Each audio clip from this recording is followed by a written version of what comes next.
Halstead Telephone Company and R&J Broadcasting Incorporated is proud to present to you this broadcast on yourliveevent.com.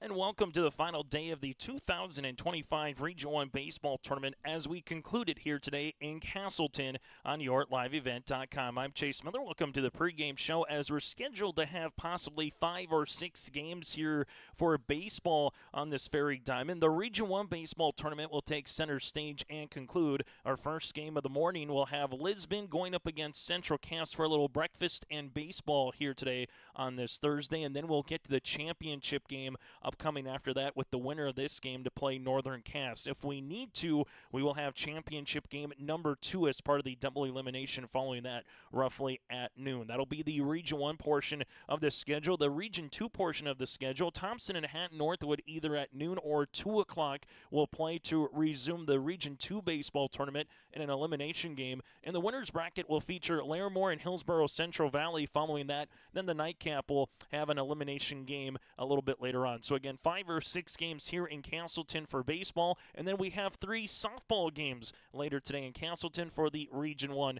softball tournament where Central Cass, Hillsborough Central Valley will play in the championship, Kindred, Richland, and Enderlin play an elimination game, and then following that we'll have a state qualifier as well. So going to be a busy day when you come to the yard here in Castleton, not to mention the state track and field meet gets underway out in the capital city. We'll keep you apprised of all that, all the other regions that are going on, as we'll have Region 1, Region 2, and Region 3 out in Bismarck for baseball coverage here throughout the day. They get going at 9 o'clock in the morning out in Bismarck with Greg Grenz. This is our pregame show, again brought to you in part by Irie Insurance. Get the insurance protection you want with the customer service that you deserve at Irie Insurance. They cover it all from home, auto, crop, commercial, and benefits insurance. Go to IrieInsurance.com to get a free quote started today. When we come back after this, we'll get you ready for the starting lineups in the opening pitch, and we'll hear from the coaches. But when we come back, we'll recap what happened back on Monday to get to this very point on this Thursday here in Castleton on yourliveevent.com.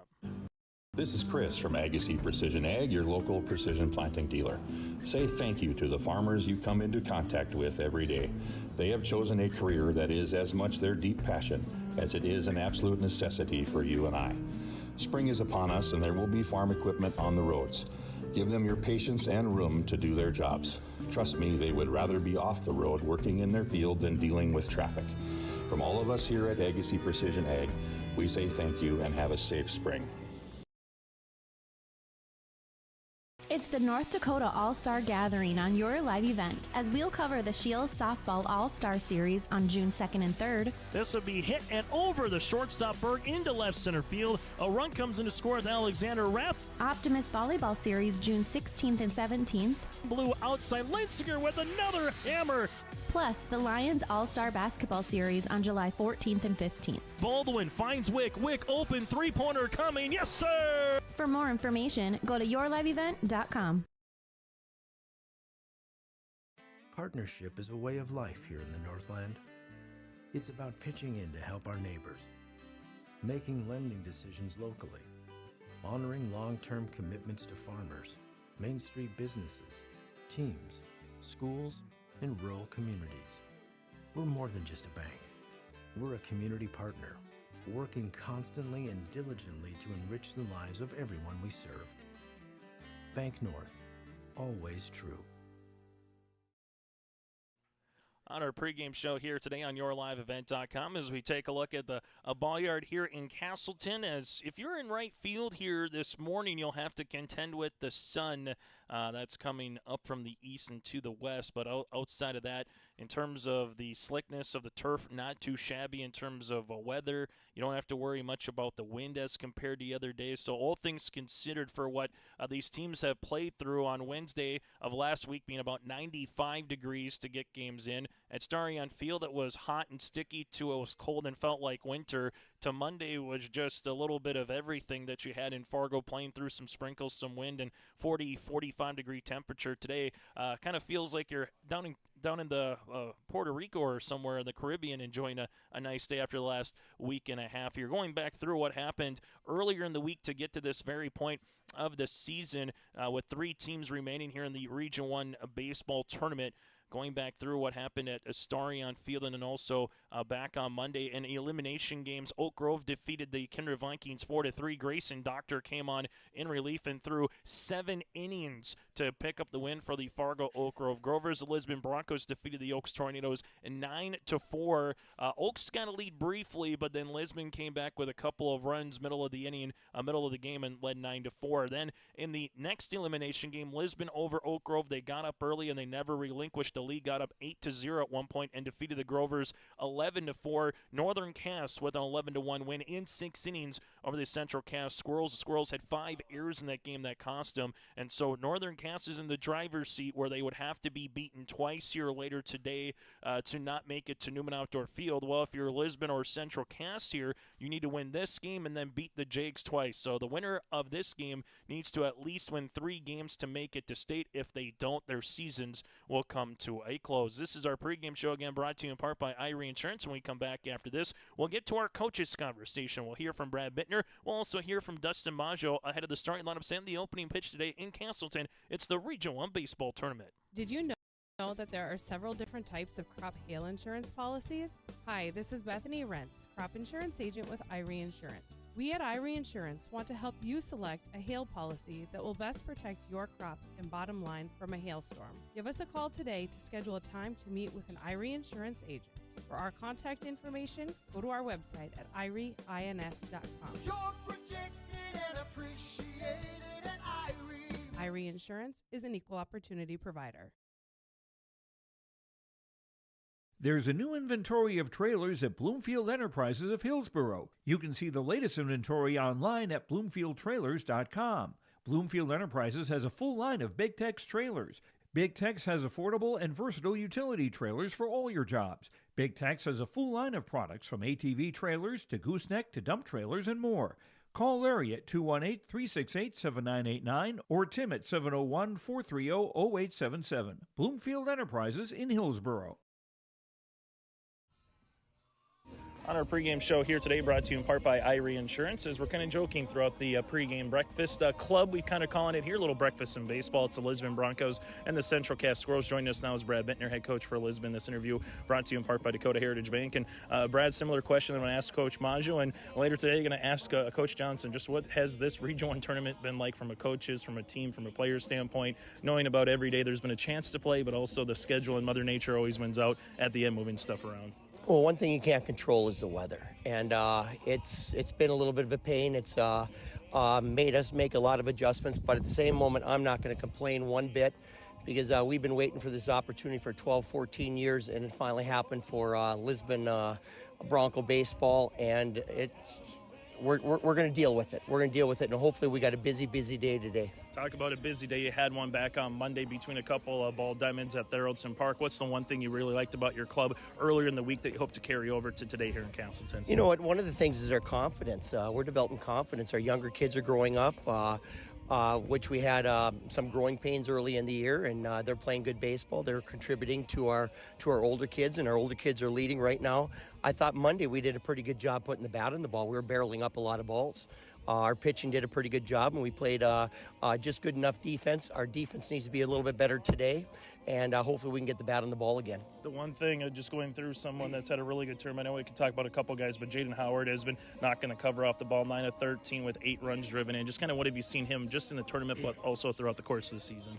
Well, throughout the season, he's been one of our top bats, top hitters. He's put a lot of time in over the winter. He was at the ball yard up in Fargo. He's got a membership up there and continuously up there working on his hitting, and it's paid off for this spring, and we wanted to carry over into summer, but we're not quite ready for summer yet. Hopefully we get a few more days of spring baseball, but he's been a big part of the middle of our order, and in the middle of the order, that's one of your jobs, is driving runs. Coach Bentner with us here. 2 more questions before I let you go. Earliest morning game that you've ever coached or competed in? I mean, when it comes to obviously just school, anything, or what Legion baseball has been over the years here, Brad? Baseball-wise, yes. I know we've played at 9 o'clock in the morning. I've done this for almost 40 years, Chase. So I've been in Babe Ruth tournaments, and I know we've started at 9 or 10 or maybe even at 8. I've taken teams to team camps where we played at 8. So we've had some early mornings. before. I'm used to it. I hope my boys can handle it this morning too. Last thing, biggest thing you want to see from your team is what here against Central Cass to get into that championship against Northern Cass later today? The biggest thing I want us to do is compete. You know what, if we make a mistake this point of year, you've got to have a short memory and let it go and forget about it. You cannot take a bad at bat with you in the field or a bad play in the field to the batter's box with you. We got to have a short memory. We got to play 21 outs and compete in those 21 outs. Hey, Brad, thanks so much for your time and best of luck here today. Appreciate it, Chase. Thank you. That again, Coach Bentner for the Lisbon Broncos will continue on the pregame show after this here in Castleton. River Valley Speedway, you one of the best. You got 'em for a rest. The Rumble on the Red, presented by Ellingson Companies and Gerdau Metals Recycling, is coming to West Fargo, North Dakota.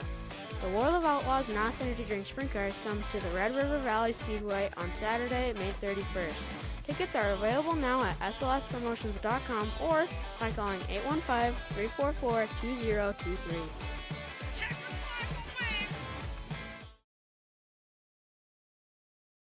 Homegrown local radio is now worldwide with 24-hour streaming. Download the RJ Radio app to hear local voices from local radio with KRJB, KRJM, and KKCQ. 24 hours a day from anywhere. You can listen to your favorite programs like the RJ Family Morning Show, local news, farm markets, music, high school sports, church services, more from anywhere. KRJB, KRJM, and 96.7 KKCQ is streaming on the RJ Radio app. Download it to your device and take us with you wherever you go.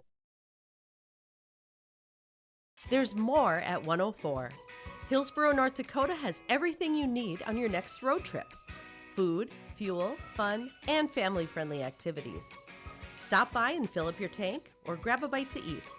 Have a blast at Goose River Golf Club, the swimming pool, or one of our beautiful parks. There's even ice skating and cross-country skiing. Take in the sights or stay the night so you don't miss a thing. Experience Hillsborough and see why there's more at 104. As we continue on our pregame show here today, brought to you in part by Irie Insurance, a little breakfast and baseball for you in Castleton as we resume and conclude the Region 1 baseball tournament. The Central Cass Squirrels and the Lisbon Broncos. Joining us now is the head coach from Central Cass. It's Dustin Majou. This interview brought to you in part by Dakota Heritage Bank. And Dustin, you and I were just talking earliest game possibly ever, I think from a region baseball tournament standpoint, just because of how helter-skelter the week has been. This might be the earliest game ever in a region tournament for you. I would believe so, yeah. We were just saying maybe in the Enderlin tournament we played a game early or something years ago, but no, that has to be the earliest. Thank goodness the sun is up and it's a light breeze and everything to actually dry a little the turf and stuff. It's a little wet all over, but I think we'll be fine. I think most people are wondering what's this week been like for the coaching staff, for yourself, for the team, knowing every day there's been a chance to play, but then you haven't played, or there's a backup option, but the backup option doesn't come to fruition, and you can't blame anyone because Mother Nature always wins. But what's this week been like, just trying to stay focused as best as you can? Well, just trying to keep the guys, we have a pretty good group of guys that know baseball, that they understand, hey, we can't play. It's okay. Like yesterday we practiced a little bit and it started raining during the time we were hitting, and I thought, well, we couldn't be playing right now. It would be wet because it stopped raining for a little bit. But yeah, having a sub in class and then telling them, hey, we'll be there, so we don't need our sub. They can go elsewhere. It's just been like so many people to communicate with and tell everybody, okay, the game's not on. We're not doing this, but we could go here and stuff. And a good group of guys that they understand. Hey, we couldn't have played yesterday. Let's get at it after today. The one particular thing about the turf, it's always nice to have turf, but I think like any common fan, you say, well, you got turf, it's snow or rain, you should be able to play on it. But what are the conditions with some early morning, if you want to call it dew or just some moisture from yesterday? What's it like out here on the field so far, Dustin? Well, when Travis Lamar and I came out yesterday around 11, we went on the mound, and the first thing I did is kicked a bunch of water around it. It held on the mound pretty good. So it must sit on there pretty good, and right there, while it was still raining, we determined there's no way. I mean, it's not supposed to stop, and even if it does, it's going to be on and off, and it's just slippery on the mound. Other than that, I think everything would be fine. Home plate had water on it, so we would have to just wipe that off a little bit. But other than that, it should have been fine. But we were worried about safety of pitchers and stuff. Even with the rubber cleats or the molds or whatever, it would be slippery, and we would hate for someone, especially if some of the guys that are going to state track or something, if they were to slip and hurt themselves and can't go, and we were like, no, wait, we can't.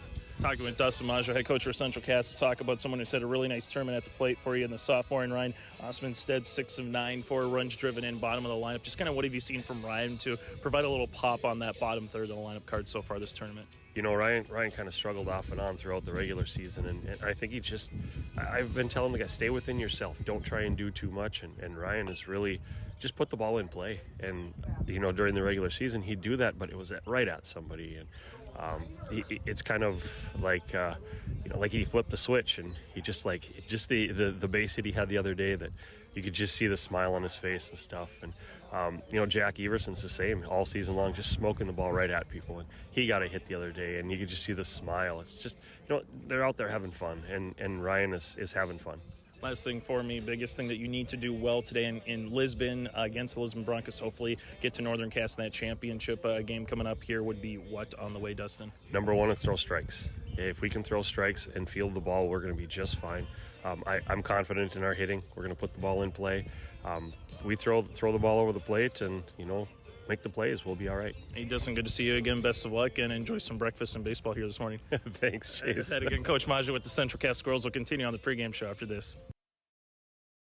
Since its beginning, the Central Cass Booster Club has generated and helped sustain fan interest in the men's and women's athletic programs at Central Cass High School. Through the years, that mission has brought in to also enhance the youth programs throughout the community. For more information, search Central Cass Booster Club on Facebook or email centralcassboosterclub@gmail.com. That's centralcassboosterclub@gmail.com. Go Squirrels! Growers, prepare your fields and yields against the wet conditions for 2025 and beyond with a drain tile project from Chad's Excavating out of Mayville. Drain tiling will improve and increase your yields and land values for years to come. Chad's Excavating provides free, detailed estimates, and with over 40 years of combined success, they provide professional installation and service. Call Chad today to prepare for your future and any questions that you might have. That's Chad's Excavating out of Mayville, helping farmers grow. Those interviews brought to you in part by Dakota Heritage Bank, sharing their heritage and their future with locations in North Dakota and Minnesota. Go to dhb.bank. That again is dhb.bank. As we continue on our pregame show here today, brought to you in part by Irie Insurance. It's the Lisbon Broncos, the number 4 seed, going up against the number 2 seed in the Central Cass Squirrels. And then the winner will make their way to play the number 1 seed in the Northern Cass Jaguars. So that'll be upcoming here a little bit later on. In the matchups earlier this season, the Lisbon Broncos fell a 2-0 and 3-1 against the Central Cass Squirrels in Lisbon, and then they also fell 3-0 and 7-0. Now those second games of 7-0 and also from their 3-1 were just simply part of the actual contest in terms of those JV games. But in the very first matchup, it was a 2-0 game back on April the 15th in which Central Cass picked up the win. Keegan Peterson went the distance in that 2-0 win, and driving in 2 runs was also Keegan Peterson as well for the Central Cass Squirrels. From there, the Central Cass Squirrels also beat the Lisbon Broncos here on this very diamond in Castleton back on May the 8th, 3-0. Keegan Peterson went the distance, 7 innings, 13 strikeouts. Cam Cordero picked up the loss in 6 innings of work, 9 strikeouts, 3 hits, and 3 runs. Central Cass Squirrels were able to drive and run by Brody Cagley. So the question becomes for the Lisbon Broncos, and just like they did back in May, or earlier here in the month of May, they got base runners on against the Central Cass Squirrels. They were just never able to drive them in, as they're going over the starting lineups here for both teams, and then we'll get you ready for the opening pitch. A reminder, here's the schedule today one more time in Castleton.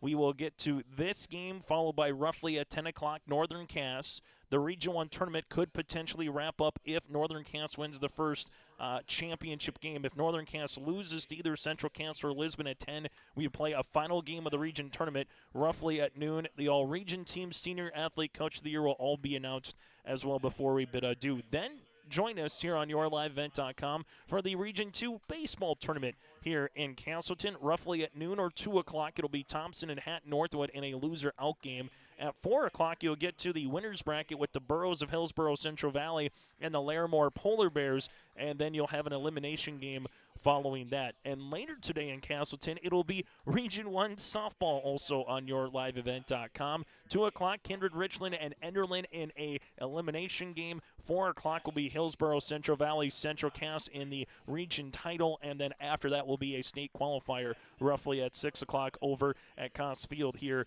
in Castleton as well. We got Region 3 baseball, Region 2 softball out in Mayville. Simply go to yourliveevent.com to find the complete schedule. Again, that does it for our pregame show, brought to you in part by Irie Insurance. Get the insurance protection you want with the customer service that you deserve. Go to IrieInsurance.com to get a free quote. Start it today. When we come back after this, it'll be the starting lineups and the opening pitch in Castleton.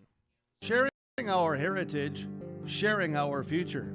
Choosing the right bank for your financial needs can be challenging with the many choices available. Dakota Heritage Bank is pleased you're interested in knowing more about what they can do for you. The Dakota Heritage Bank community bank setting is a strong advantage they have over larger, less personal banks. Customers are more than account numbers, they are friends and neighbors. Working together, Dakota Heritage Bank, member FDIC, equal housing lender.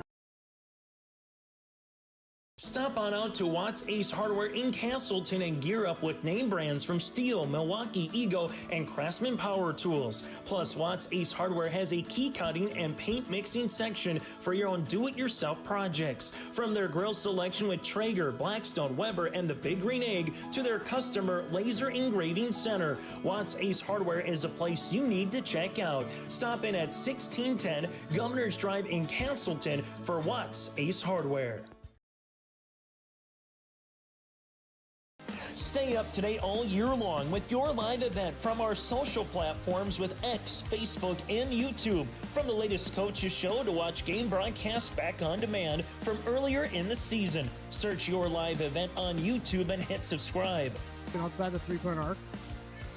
Pick and pop here with Spaeth into the left side corner. Three, good. For the complete and most up-to-date schedule throughout the year, head to our website at yourliveevent.com.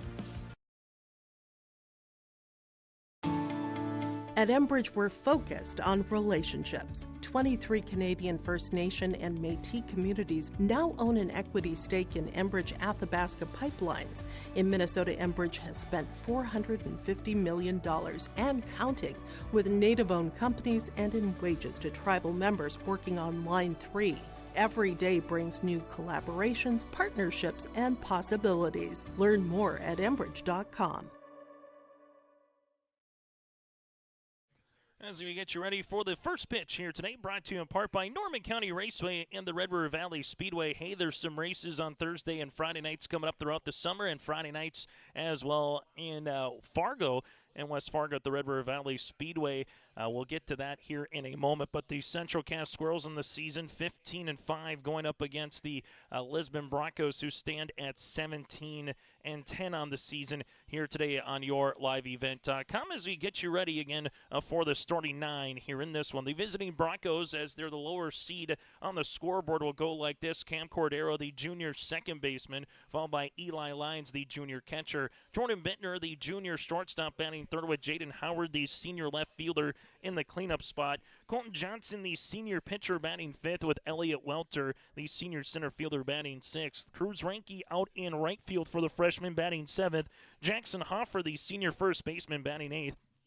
And then you got Jacob Lyons, the senior third baseman here today for the Broncos. So Cordero, Eli Lyons, Bittner, Howard, Johnson, Welter, Ranke, Hoffer, and Jacob Lyons here today for Lisbon. Head coach is Brad Bentner. From there, left to right in the outfield is Lewis, Christensen in center, Thompson in right, Keegan Peterson at first base, Kangley at second, Everson at short, Ryan Osmondstead at third base, Hale Pearson behind the plate, Noah Muckow will be on the mound here today. First pitch brought to you in part by Norman County Raceway and the Red River Valley Speedway here. Righty-righty matchup, opening pitch on the way for Noah, and this one is going to be delivered for a strike at 8:04, and we're off and running for the final day of the Region 1 baseball tournament. For more information, go to NormanCountyRaceway.com for the races in Ada, or simply go to RedRiverValleySpeedway.com for the races in West Fargo, and tune into Racing on the Radio on 106.5 FM KRJB, starting at Friday nights at 7 o'clock in West Fargo. As we see, no balls, 2 strikes on the way here This one will be hit, and that will go to the second baseman, Kegley. Kegley goes to Thompson, 4-3 on the putout. As we'll get this one underway, 4-3 on the putout, and it will be one down.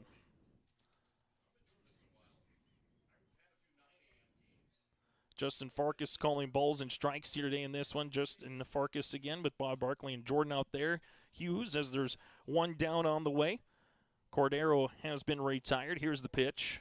This one will miss out of the zone for Eli Lyons, the junior catcher. It's now a 1-0. Talking with both coaches, they've said maybe from travel ball personality to get some teams going at 8 or 9 o'clock in the morning, whether it's a variety of sports, watching their sons, daughters, stuff of that nature play when it comes to respective sports with some of the coaches and assistant coaches here today. But for a region baseball tournament, this is about as early as it's going to get, and particularly when you got turf in Castleton, everyone wants to find a way to find these games to get in some capacity. Here's the 3-0 pitch from Noah. That'll miss outside. It's a 4-pitch walk. Eli Lyons will take first base, and the Lisbon Broncos have a base runner on for the first time here today. But welcome to the Breakfast Club, Breakfast in Baseball, here at 8 o'clock in the morning. And we will roll on through for brunch, lunch, and supper here today in Castleton as well. We got you covered. 5 games, possibly 6. Then you got softball on the side for a little appetizer. Noah Muckout delivers a 12-6 curve against Jordan Bentner for a strike.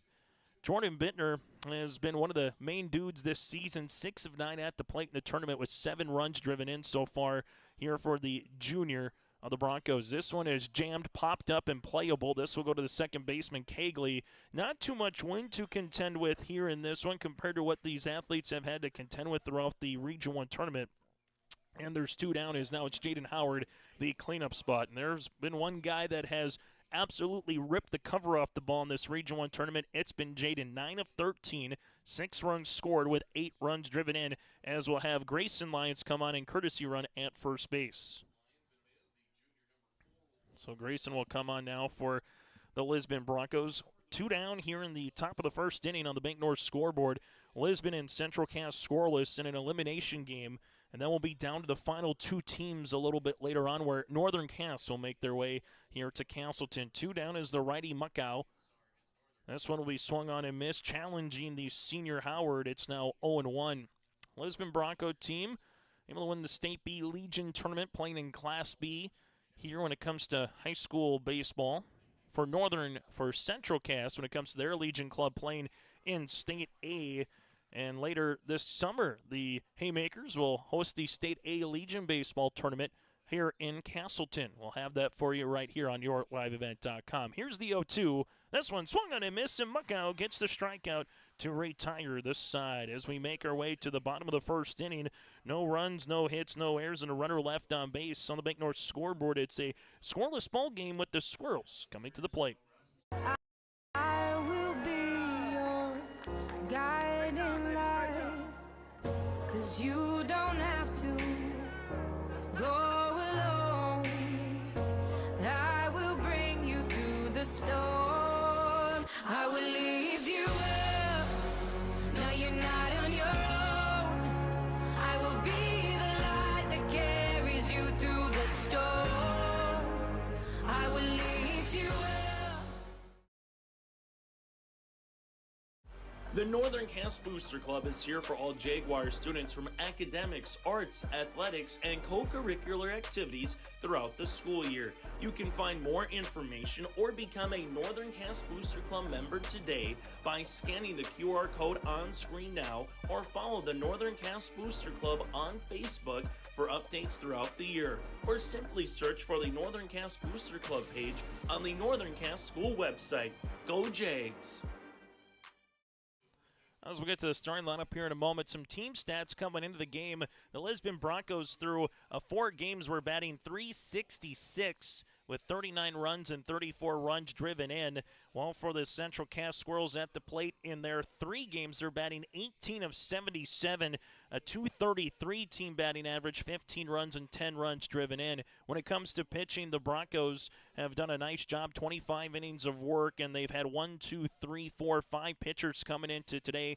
30 hits, 17 runs with 20 strikeouts and 9 walks. Well, for the Central Cass Squirrels, they have had 4 pitchers appear in the tournament so far. 20 and a third innings work, 17 hits, 20 runs, 14 walks, and 21 strikeouts. So getting about a strikeout per inning for the Central Cass Squirrels in terms of their team staff. The Squirrels, head coached by Dustin Majou, they'll roll like this. Keegan Peterson, a junior first baseman. Brody Cagley, a senior second baseman. Jake Thompson, the senior right fielder, batting third. Noah Muckow, the senior pitcher, batting in the cleanup spot with Pearson batting fifth for the senior catcher. Jack Everson, the junior shortstop, will be batting sixth. As Colton Johnson is on the mound, first pitch to Peterson. That one will be in there for a strike. It's 0-1.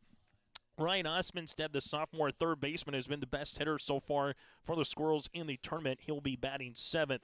The 0-1 pitch, this one will be swung on and missed. It's 0-2. Grayson Lewis, the junior left fielder, then Lucas Christensen, the sophomore center fielder, here today for the Central Cass Squirrels. No balls, 2 strikes on the way to Keegan Peterson. This one out in front, and Colton Johnson gets the strikeout on 3 pitches, and there's 1 down.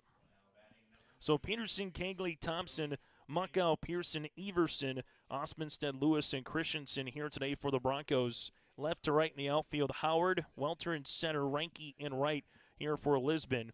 As we'll get to the infield after this pitch, Brody Cagley, the senior second baseman, fouls one back. It's now 0-1.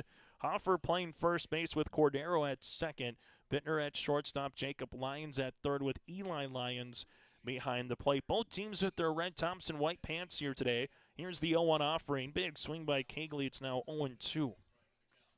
Cagley so far here in this tournament, 1 of 9 with 2 runs scored and 2 walks here for the senior second baseman in the lineup for Coach Dustin Majou. First game of the tournament between these two teams. Here's the 0-2 pitch. This one will be laced right back up the middle and slicing away from the center fielder in Welter. That one will split the gap as Cagley gets an extra base knock. Now it's a matter of it's a double or a triple. Coach Majou says put the stop sign on there as Welter's throw goes over the glove of Bentner on the relay, but it's a 1-out double on the opposite gap here for Cagley and an 0-2 count, able to get to second base for the first hit of the contest. Now it'll be Jake Thompson, the senior right fielder, coming up to the plate. Has hit 2 home runs so far in the tournament. Thompson here for the Squirrels, a senior, 4 of 10 with 3 runs driven in. Been the next best hitter outside of Ryan Osmondstead, who's 6 of 9 in 3 games. But the Squirrels are the first chance here of the day with the runner in scoring position as this one goes popped up, and that'll go foul here to Jake. It's now 0-1. For the Broncos, we've seen Cordero pitch twice already with 102 pitches. Bentner with 76 on 1 appearance. Hoffer with 78 pitches on 1 appearance. The 0-1 pitch, that'll miss out of the zone. It's now 1 ball, 1 strike. Reinke and Moss has also appeared. Moss has pitched twice in later games with 29 pitches, but he's appeared twice, so he only has 1 more appearance in him. The 1-1 pitch, did it graze him? No, it did not. As Thompson will see this now 2-1. On the opposite side for Central Cass, Christensen has appeared twice with 114 pitches. Holland, Peterson, and then Broder. Peterson with 112 pitches on his pitch count. As this one will miss, it's now 3-1 on the way. So you get 3 appearances. Once you get up to 100 pitches, that's when you start looking at how many do you have left once you get to that 135 plateau, 130 plateau, as this one will be swung on and miss. So for these teams, if you want guys to get a little rest in between appearances, the weather has been nice from that perspective. The payoff pitch, 3-2, got him looking, and Thompson is retired. Good spot for Johnson. He gets his second strikeout of the inning, and there's 2 down here in the bottom of the first. Also making its way to Bismarck here later today will be the state track and field meet. That's officially slated to get underway with the track opening for warm-ups at noon hour. Then later this afternoon, we'll get to that. Oh, what a play by Bentner at shortstop. Able to throw it across the diamond and literally saves a run there by the shortstop. Bentner able to get down on the turf and take a C9 single away from Muckow. 6-3 on the putout to retire the side. No runs, a hit, no errors, and a runner left on base. We're scoreless on the Big North scoreboard. An elimination contest as we make our way to the top of the second on YourLiveVent.com. There's more at 104. Hillsborough, North Dakota has everything you need on your next road trip. Food, fuel, fun, and family-friendly activities.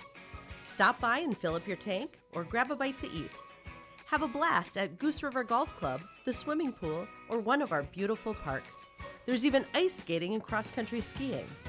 Take in the sights or stay the night so you don't miss a thing. Experience Hillsboro and see why there's more at 104. Farmers, are you expanding, upgrading, or want to automate? Visit with the experienced staff at Hope Electric to learn about the latest electrical systems and the newest technologies that they have developed to make your operation more efficient. Get a custom system in place with features like iPad truck loading and remote view grain storage, touchscreen controls, hazard monitoring systems, and wireless cellular cameras to protect your assets. Hope Electric, serving the agricultural and commercial industry since 1978. Visit hopeelectric.com or call 701-945-2460. Top of the second inning here on YourLiveEvent.com. As we said earlier, the state track and field meet out in Bismarck. The 4x2 meter relay, the 4x200 meter relay will start at 4:30 for the very first event. Then you'll have the 2-miler after that at 5:15. It's a flurry of action then throughout the rest of the weekend.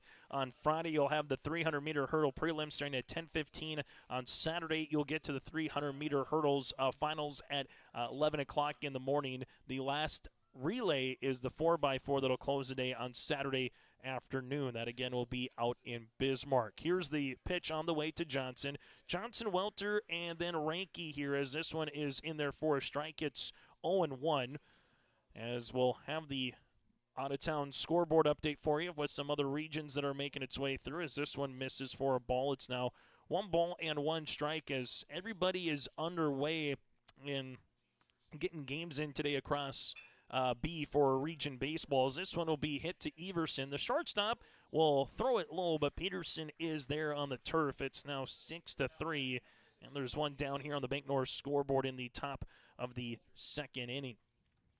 Welter's got a cannon in center field, as we saw that earlier after the Kegley double. On the Bank North scoreboard, scoreless here. Bank North been a trusted financial partner servicing both the Lisbon and Castleton and surrounding communities. To see what values-based banking can do for you, go to banknorth.bank. That's banknorth.bank. Member FDIC, equal housing lender.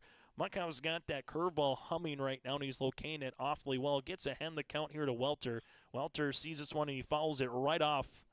And Welter hopefully looks to be all right as in this early morning, too, sometimes it get a little jam shot, might get a little stinger as Welter immediately dropped the bat here for the Lisbon Broncos. Welter on the tournament so far, 4 of 14 with 3 runs driven in with the run scored so far. As you'll see the first inning of play, a 1-out walk by Eli Lyons went awry. That's a tough one for Welter no matter where you foul that one off. As kind of just try to collect himself here for the Lisbon Broncos. As Justin Farkas has the bat in hand for the home plate umpire, making sure he's all right. Coach Bentner coming down, having a little smile on his face, which that's a good thing when the coach is smiling. You know it's nothing too serious, but enough to be a nuisance right now here for the senior in Elliott Welter. Broncos with their red tops with the white numerals outlined in that yellow gold here today for the Lisbon Broncos, while for the Central Cast Squirrels out in their red tops, a little sleeve of black with the white pants as well here today with the white numerals. No moles, 2 strikes to the senior center fielder, and the pitch. This one will be hit on the ground, and that will be just a foul ball. Didn't miss by much down the third base line, and we'll keep it at 0-2. All things considered, outside of Wednesday, this is about the most pleasant day we've had of the Region 1 baseball tournament with what the weather looks like moving forward as well. No balls, 2 strikes. There's Muckow here trying to get the second out of the inning. This will be popped up in the infield, playable, as Everson, the shortstop, will glove it, and there's 2 down. One thing that Coach Dustin Majou said in our pregame show is he wants his team to throw strikes, and so far Noah Muckow has been able to deliver on that promise. Able to work ahead in the count, able to keep it through the zone, not give up too many walks. As we take a look at the weather, currently 49 degrees here today, not too much of a wind to speak about, 5 to 10 miles per hour. Scheduled to get up to 64 a little bit later on. Might be able to bring out the grill for some folks after the weather that we've had, as this is going to be smoked up the left field line. That'll go foul. It's now 1 ball and 1 strike here to Cruz Ranke. Ranke, the freshman in this tournament, 1 of 12 with a run scored, a walk, and a run driven in. This one swung on and missed. It's now 1-2. Batter number 7 here in the lineup for the Lisbon Broncos. As Macau looks to Pearson behind the plate. There's the 1-2 offering. Breaking ball. This one going to be backhanded by Osmondstead. Bats the ball down there as it goes across the diamond. Not going to be in time. As you saw Osmondstead there try to backhand it. And then eventually Ranke is able to get on board. As you'll see a runner on here for the Lisbon Broncos. So for the Lisbon Broncos, they get a runner on here with 2 outs. With 2 down after Ranke hit one to Ryan there. Ryan did a good job of going to the third base line to make sure it didn't get by him to get to a double. Batted it down, then tried to pick it up, and by the time he picked it up, it was a 1-hop throw to the first baseman, and Ranke too quick to beat that one out. No balls and a strike here to the senior in Jackson. Now it's going to be 0-2. Offer 3 of 10 in the tournament with 5 runs scored so far and a run driven in. No balls, 2 strikes with 2 outs here to the senior first baseman. Batter number 8 in the lineup for the Lisbon Broncos. Runner's going to go. Here's the throw down to second, trying to apply the tag off the glove of Cagley as he tried to swipe. So Cruz Ranke gets into scoring position. It's now 1-2. So Pearson will talk it over now with Noah, make sure they got the signs all situated going forward here in this one.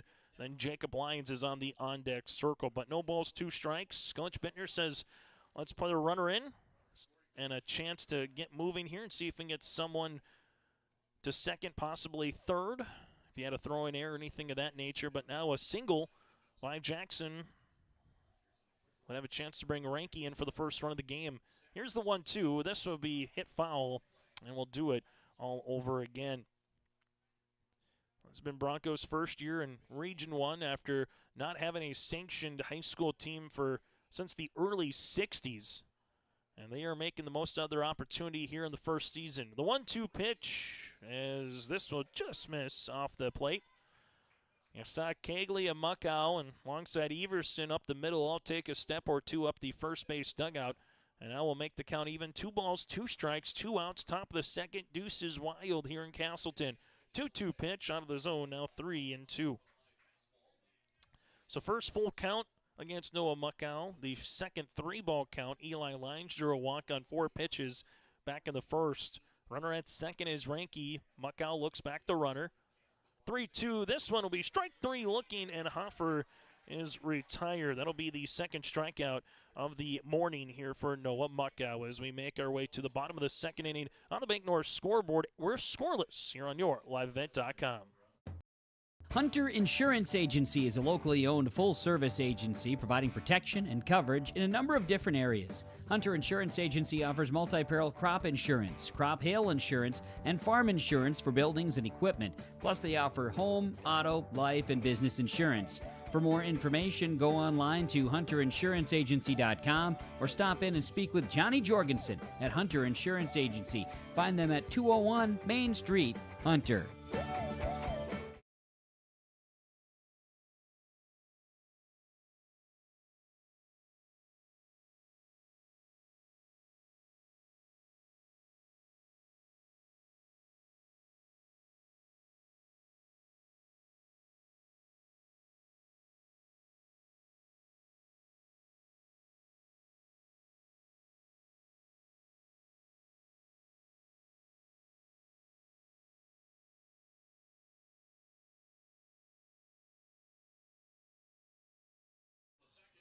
Bottom of the second inning here on yourliveevent.com. It's Lisbon and Central Cass in Castleton here today. Chase Miller with you. Thank you so much for tuning in to our broadcast. Broadcasting from the Farmers Union Insurance David Bergman Agency broadcast booth. From home, auto, life, farm, ranch, and more. Not all products are underwritten by Farmers Union Insurance with David Bergman Agency. Servicing both the Foreman and Oaks communities. Get in touch with David at 724-6252. That's 724-6252. That's the broadcast today from the Farmers Union Insurance David Bergman Agency broadcast booth. Here's the 1-0 pitch. on the way. This one will miss the zone to Pearson. So Pearson, Everson, and Osmondstead, as you will see the 5, 6, and 7 batters in the lineup for the Central Cass Squirrels. All about the first 2 games, if you're Lisbon and Central Cass, is try to win the first, get to the second, and what Al Davis used to say with the Raiders, just win, baby. That's what today is all about between all 3 teams, and later on for Northern Cass, just Northern Cass has a game in hand, and then 1 less game or 2 less games, depending on who they have to play, whether it's Lisbon or Central Cass. The 3-1 offering will be upcoming now, as we'll see our second 3-ball count here for Colton Johnson. 3-0 pitch will run in and hit him. So Pearson will be hit by a pitch. He'll take a walk and a free pass. As Jack Everson will come up to the plate, and with the lead runner on, we'll get a courtesy runner here for the Central Cass Squirrels, number 7, Aiden Thummel.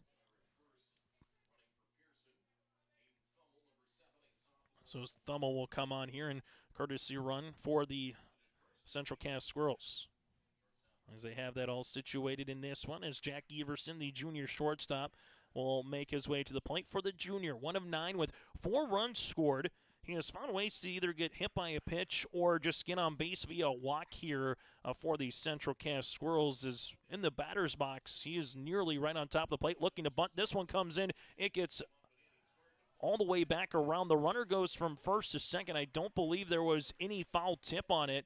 They're going to take a look at it and say, did he go through the zone? So Everson will be a ball on the way. You'll get the steal here by Thummel to get to second base. And now you'll have a runner in scoring position and a 1-0 count here to the junior shortstop. As they came in and ran that fastball in. Here's the 1-0 pitch. This one is popped up, and that'll go foul. Now it's 1-1. So you put the bunt on now. This one, it's swung on.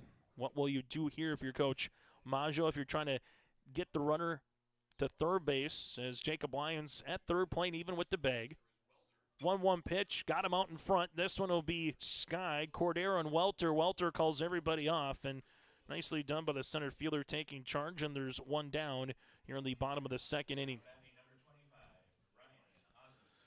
As we talked with Coach Dustin Majou in the pregame show about Ryan, he just said the confidence has been coming through this particular tournament, where he was getting close. Maybe some swings were caught for outs, and he just couldn't get it through, as this one will be to the glove of Jacob Lyons. Lyons looks back the runner. First pitch swinging.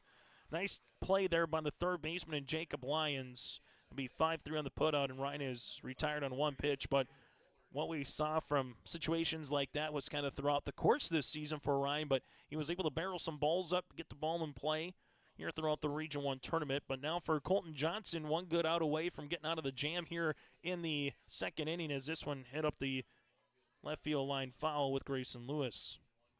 Lewis here for the Central Cass Squirrels, a junior.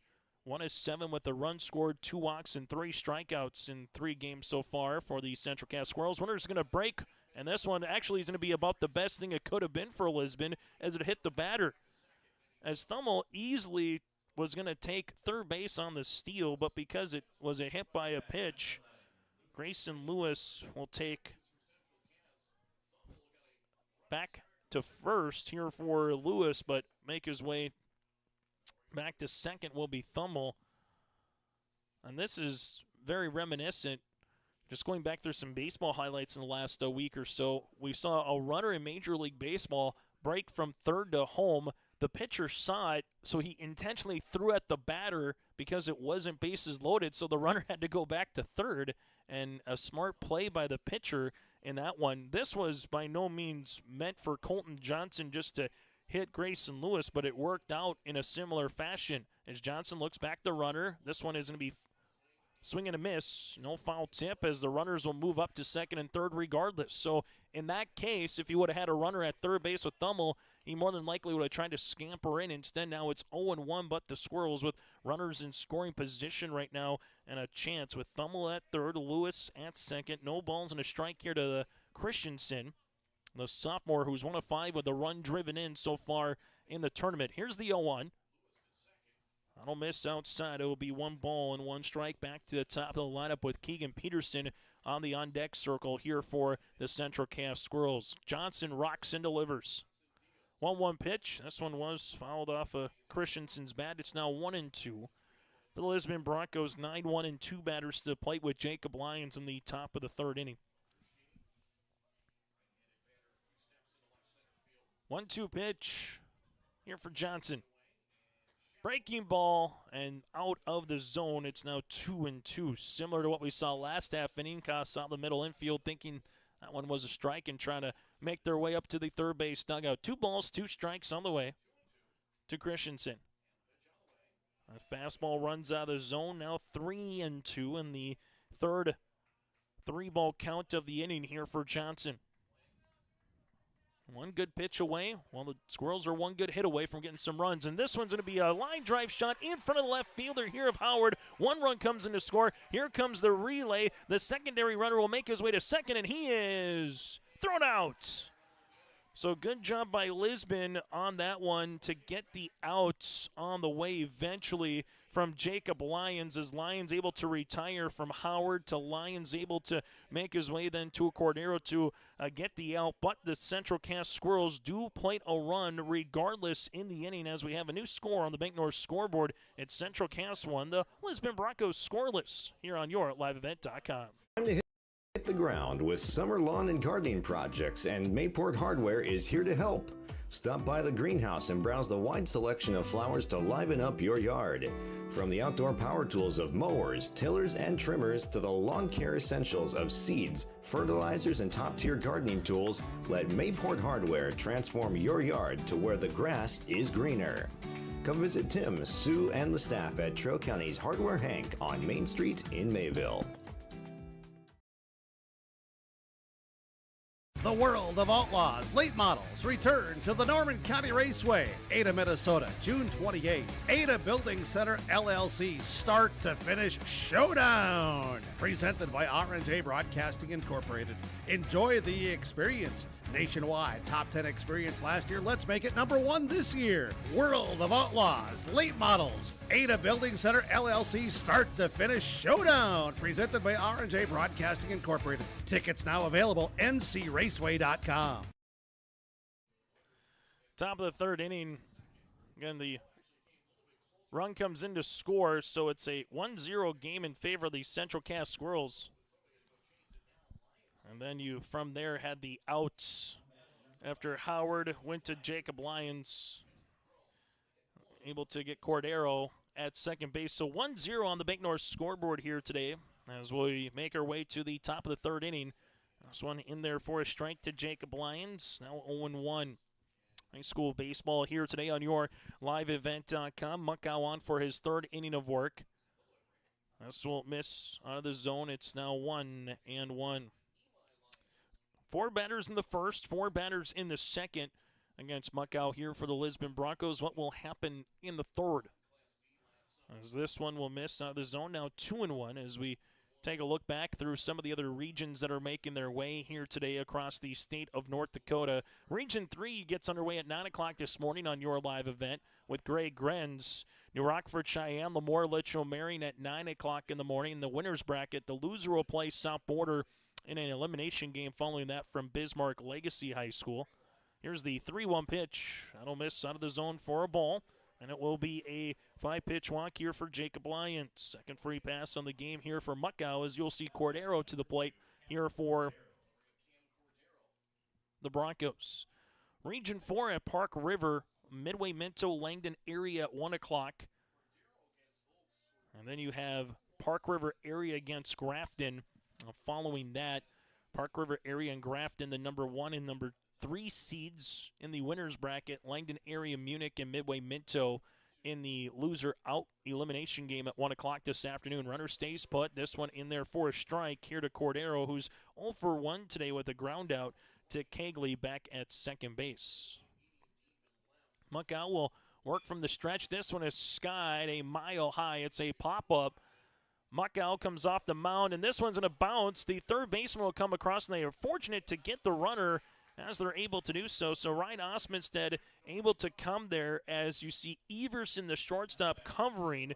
So eventually Cordero will just reach base on the fielder's choice Lions then is retired, and a heads-up play there by Ryan Osmondstead is with the sun coming in this particular park in Castleton, if you're going up the right field side, first base side, you're going to have to contend with the sun, and if you don't see it right off the bat, it could be a little interesting, not because of the wind or anything, as Eli Lyons checks his swing. It's 1-0, but if you don't see it right off the bat, a tough one. And then if you're the runner there in Jacob Lyons, you're kind of caught between a rock and a hard place. You don't want to get doubled off at first. So everybody did their job on that one. One down. Here's the 1-0 pitch in there for a strike. It's now 1-1. Region 5 up at Botno is able to get to that a little bit later on here today. We'll keep you apprised of what's going on there. As the runner's in a break to second, trying to get into scoring position. Kegley applies the tag. He's out. Cordero is retired. Nice one bouncer on the turf from Pearson to Kegley, who applied the tag and took a nearly perfect throw, and Cordero is retired. That'll be the second out. We've seen the Lisbon Broncos with 13 stolen bases here in the tournament, and Cordero's had a handful of those. As the 2-1 pitch, I'll miss. It's now 3-1. So 3 balls, 1 strike on the way to Eli Lyons. As this one will miss, it's a walk. And Eli's able to get aboard. Third walk of the game here for Noah Muckow. And you'll get a runner back on base here for the Lisbon Broncos.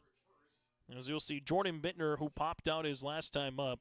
And this is the 4th batter to the plate here for the Lisbon Broncos. Bentner hits a rocket. That'll go to right. Thompson going back. Thompson able to make the catch. Nice play by Jake in right field. That was a little more difficult than what it looked as he was backtracking for that one. Bentner barreled it up, but that'll retire the side.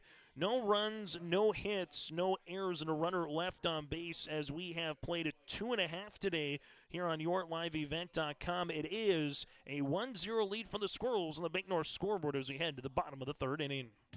It's safe to say we have it pretty good in the Drayton, North Dakota area.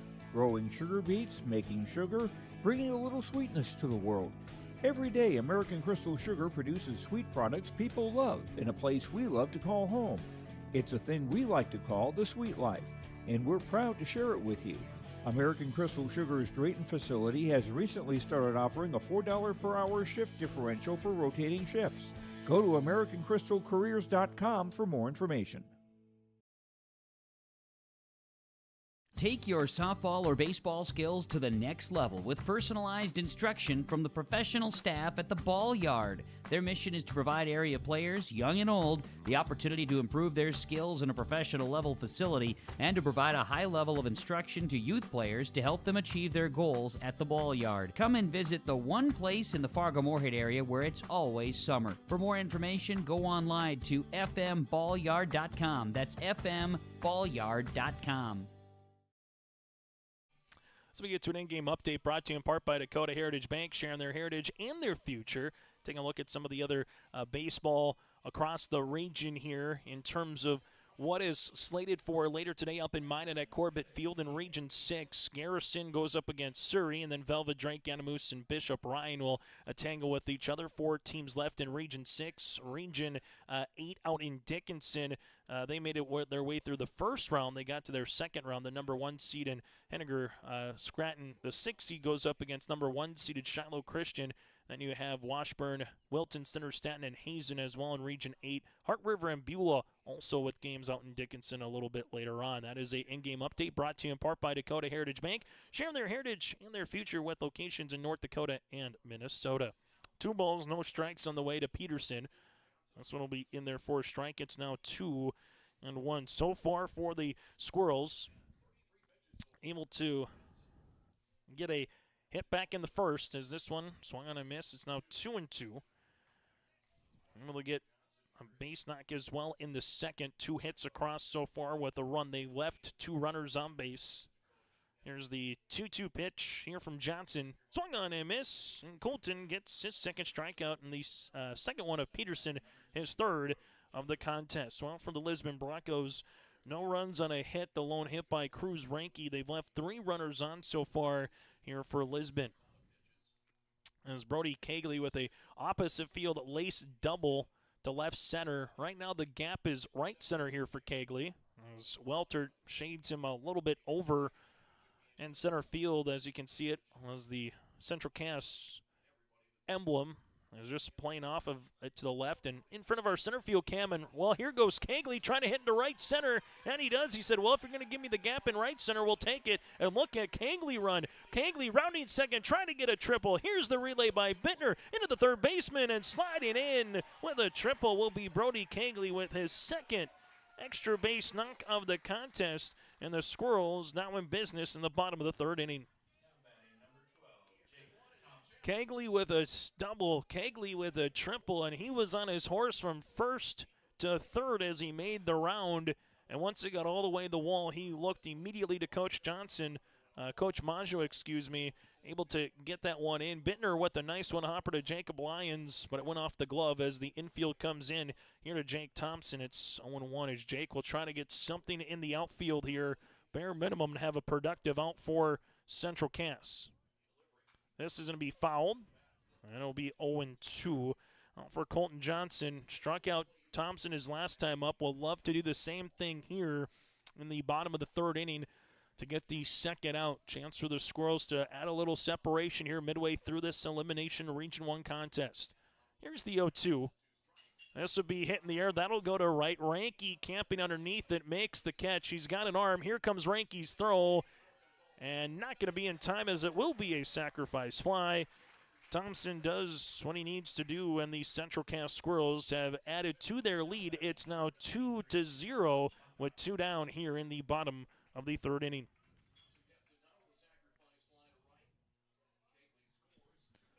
So 2-0 with the sacrifice fly on the way here for the Central Cass Squirrels, as this one will miss for a ball to Noah Muckow. So 4 batters in the first, 5 batters in the second, and a 1-out triple comes in to score as Muckow hits one up the third baseline. That'll go foul. Coach Majou gets out of the way. It's now 1-1. But so far for Kegley, he has been an early indication for a potential Enbridge Energy player of the game. A double, a triple so far here today at the plate. 1-1 pitch. Good breaking ball by Johnson. Muckow fouled it back. It's now 1-2. As you'll have Johnson trying to minimize the damage to one here to a dangerous Muckow. 1-2 pitch. That'll miss out of the zone. 2-2. Pearson on deck here for the Squirrels, looking to come up to the plate. 2-2 pitch. Muckow hits a high fly ball deep to left, way back. That one is way up, and that one is way gone. It is a home run to left for Noah Muckow. A solo shot round tripper, and the Central Cass Squirrels now take a 3-0 lead. We just said moments ago to a dangerous cleanup batter here, Noah Muckow. That one got left up, and Howard barely moved in left field. He knew that one was gone. And the Central Cass Squirrels have plated 2 runs here in the bottom of the third inning thanks to some extra base hits. So they have the cycle on the way as a team with a single, double, triple, and a home run. And it's a 3-0 lead as the Central Cass Squirrels, top of the lineup, getting some runs across here. 2 so far in the bottom of the third. Now Cale Pearson will take off his catcher's equipment as he will come up to the plate, while Colton Johnson to collect a breath here and try to regroup, as that one was middle in, and that sounded good off the bat, and that ball was crushed into left. As getting out of the way here is Pearson. It's now 1-0. We've seen Thompson with a couple of home runs in this tournament. Now joining him is Noah Muckow. Here's the pitch on the way. Pearson hits one up the third baseline. That'll go foul for Muckow, helping his own cause, his first base hit of the tournament as well. A home run variety. Here's the 1-1 pitch to the senior catcher as Colton Johnson sees this one in there for a strike. As now it's 1-2. So 1 ball, 2 strikes here for the number 5 batter in Pearson. As Johnson sees the 1-2 in the turf. It's now 2-2. Eli Lyons be on the plate here for the Lisbon Broncos. Well, for Schools, it's either has been your last day, is your last day, will be your last day, kind of is the theme of the week for most schools across the state of North Dakota. If you haven't had your graduation day yet, a lot of them over the graduation day on Sunday coming up here with Memorial Day weekend. 3 balls, 2 strikes. Once you get to state track and field, that's kind of that first sign of summer across the state of North Dakota. As Bentner's going to come out and talk it over as Colton Johnson might have stretched something a little bit in his arm as immediately he goes to his coach and Coach Bentner, and they're going to need a pitching change. So we'll see what happens here with Colton Johnson and where they kind of go moving forward in a moment as Colton kind of labored through a little bit, and we'll see who the new pitcher is in a moment on your liveevent.com. Since its beginning, the Central Cass Booster Club has generated and helped sustain fan interest in the men's and women's athletic programs at Central Cass High School. Through the years, that mission has broadened to also enhance the youth programs throughout the community. For more information, search Central Cass Booster Club on Facebook or email centralcassboosterclub@gmail.com. That's centralcassboosterclub@gmail.com. Go Squirrels! For trusted news, weather, and sports from your community, look to R&J Broadcasting Incorporated, KRJB, KRJM, and KKCQ Radio, and rjbroadcasting.com. Hear local voices from local radio with news and information from the area. Your information stations, KRJB, KRJM, and KKCQ Radio, and rjbroadcasting.com. Local voices from local radio. As we come back, as they continue to attend to Johnson up the third base line here, as we alluded to, once he made that pitch, he kind of looked over to the dugout and was kind of hanging that arm just a little bit. They're looking at that right arm right now. So Cordero will go from second base to the mound. And then the question is, can Colton continue to play, or will he have to come out of the game for a senior who traditionally, if he's not playing on the pitcher side, he's playing first base? So then the question becomes for Coach Bentner, if you have to remove him, where's the corresponding defensive change? As Colton Johnson, 2 2/3 innings of work, 4 hits, a double, a triple, a single, and a home run. 3 runs given up in this one with 2 walks. Both were hit by pitch in terms of Pearson and Lewis. So 2 free passes and 3 strikeouts here for Colton Johnson as they continue to work kind of on that right arm a little bit here for Colton. And as a first baseman or anybody, if you can't throw the ball even from the infield, it'll make it a little bit different as Brad is making sure that it's going to be good, and they're just going to stay a straight switch here in this one. So a straight switch on the way, so Cordero will be on the mound here.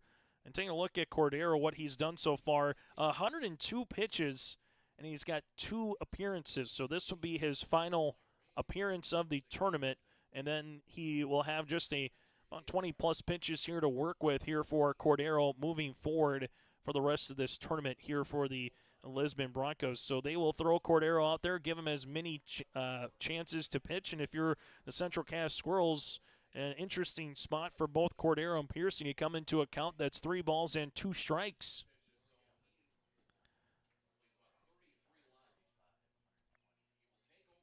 So 3 balls, 2 strikes on the way. Here's the payoff pitch upcoming. This will be popped. That'll go foul. Right on top of the press box here with Everson due up next. Our next game, Northern Cass sits and waits to see who's going to win this one and who they'll play in the championship. As this will be out of the zone as Pearson will hustle on the walk as he will be at first base now. And as you will see, Everson with a fly out 0 for 1 so far today as he flew out to center field. Championship game slated to get underway at 10 o'clock this morning. If needed, championship game number 2 would follow.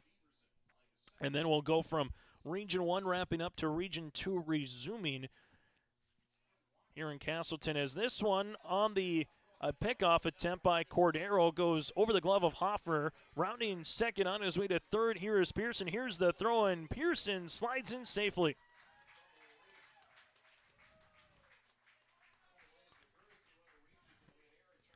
As you'll see this, and that'll be Thummel, excuse me. Now there's no time call. The Thummel's trying to come in, and Thummel was trying to see if he can get a quick little run at the plate, and then they will throw him out. So Cordero goes to Eli Lyons to retire the side. So you'll get the air on the play.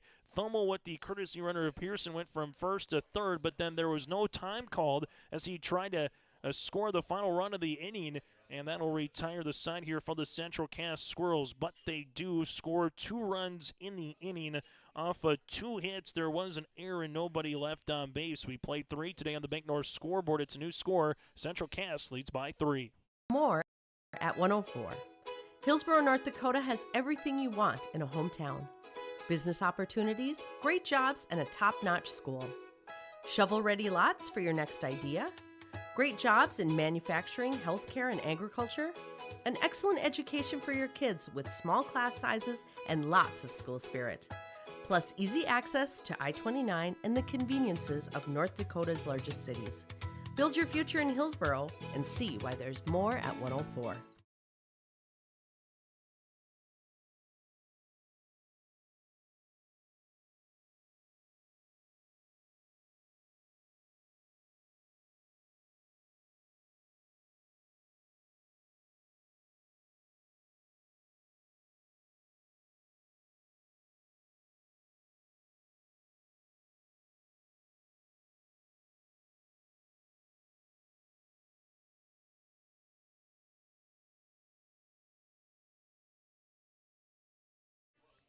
As we make our way to the top of the 4th inning here on YourLiveEvent.com. Lisbon Broncos so far here in this one. We got a single back by Ranke in the 2nd inning. Reaching base on a fielder's choice there was Cordero, as well. 3 innings through here today on YourLiveEvent.com. Top of the 4th is Noah Muckow. 3 innings of work, a hit, 3 walks, and 2 strikeouts against so far. His first pitch swinging on the way. This one goes down the left field line, and that's going to be over the fence, and it's a ground rule double here for Jaden Howard, as Howard will get his way into second base on a ground rule double. One of the hardest hit balls we've seen from the Lisbon Bronco perspective, as that one was smoked down the line, and with the turf took the one hop over that about 6-foot fence, and it will be a ground rule double here for Howard. With the Broncos, that'll be their first extra base hit of the contest. They had a runner on in the 1st, 2nd, and the 3rd, and this is very reminiscent to when these two teams played a couple weeks ago here in Castleton, where Broncos consistently found ways to get runners on base. It just was a matter of driving them in as they were held scoreless in that game, and a 3-0 win for the Central Cass Squirrels. So for the Broncos, trying to answer the 2 runs that the Squirrels scored in the bottom of the 3rd inning. First pitch swinging. This one is going to be hit in the air. That's the right center field. Thompson playing the sun, just can't see it. Christensen will come across and get it back in quickly, but Colton Johnson gets on board. 2 pitches, 2 hits, runners at 1st and 3rd, and the Broncos have ambushed Noah Muckow here in the top of the 4th inning. They came out and said, we're not going to wait around for that big breaking ball and get later in the count. We see something we like. Let's go attack it immediately. And to what we said earlier, in these morning games, if you're going to play through some daylight in terms of where the sun is, 2nd, 1st, right, and center are going to be more the troubled areas with some baseballs that come off the bat if you can't see it immediately. Welter will see this for a ball. It's now 1-0. Thompson, if he would have saw it off immediately off the bat, possibly could have got there. 1-0 pitch, and this one is smoked right to left fielder and a one-hop Lewis. Coming in to score is Howard, and we've seen 4 pitches, and all of them have been scolded. For 3 of them, of the 4 pitches, have been scolded here in the 4th. Howard comes in. Johnson makes his way to second. Welter with a base knock, and it's a run driven in. And the Lisbon Broncos are on the board here on the Bank North scoreboard. It's 3-1 and still nobody out, top of the 4th inning. A double, a single, and a big swing by Ranke makes it 0-1. Just like that, 4 hits across for the Lisbon Broncos, and they got the tying run on the bases and the go-ahead run at home plate. Looking to bunt. This one is bunted up the 3rd base side. Nice bunt on the way, and there's nowhere to go with it with Ryan Osmonstead. A perfectly executed bunt on the way for Ranke, as you'll have runners now on all 3 bases for the Lisbon Broncos. Howard already in. Johnson with a single at first base. Welter with a single at second. And Cruz Ranke with an infield single stands at first with Jackson Hoffer, the number 8 batter in the lineup. And he will take a ball. It's 1-0. We've seen 1, 2, 3, 4, 5, 6, 7 pitches so far here in this inning, and there's been 5 batters to the plate. There goes pitch number 8 here with Jackson Hoffer, the 1-0 pitch from Muckow. That'll miss out of the zone at 2-0. So the Broncos knocking on the door. Their grade A opportunity, and they've taken advantage so far for a 1 run. They want a crooked inning here in the top of the 4th inning. 2-0 pitch, that'll run inside. It's now 3-0. There's Muckow looking for that strike zone here. 3-0 pitch. That'll miss a 4-pitch walk, and Johnson will come in to score, and it's 3-2. Welter will take third base. Ranke at second. Jackson Hoffer with the walk will also get the run driven in. And you'll see Coach Majou coming out to talk things over with his pitcher in Muckow. It'll be the 4th walk for Noah so far in the game. And the bases are still full with nobody out with Jacob Lyons to the plate. Going back earlier in this game, Jacob Lyons earned a walk as well, but so far, the plan of attack for the Lisbon Broncos here in the 4th inning was see your pitch and hit your pitch early in the count, and it has been well executed here for Lisbon in the top of the 4th. Still a lot of baseball yet to be played. Both of these teams early in the morning feel like they got some runs in them so far, and that's what we've been able to see from Lisbon, answering the 2 runs in the bottom of the 3rd by Central Cass with 2 runs so far in the top half of the ensuing inning. Muckow. This one will miss low. It's now 1-0. Outfield playing, for the most part, straight away. A little bit down the lines for Lewis and Thompson. Christensen a little bit shaded to left center. This one misses low. Osmonstead in at third, as well Everson at short. Cagley at second. Peterson at first, with Pearson behind the plate. They'll try to get the run at home if they can here for the Squirrels. 2-0 pitch in there for a strike. It's 2-1. Broncos just trying to keep the line moving here. 5 batters up, 5 batters on so far in the inning. This one, a big swing by Lyons. It's now 2-2.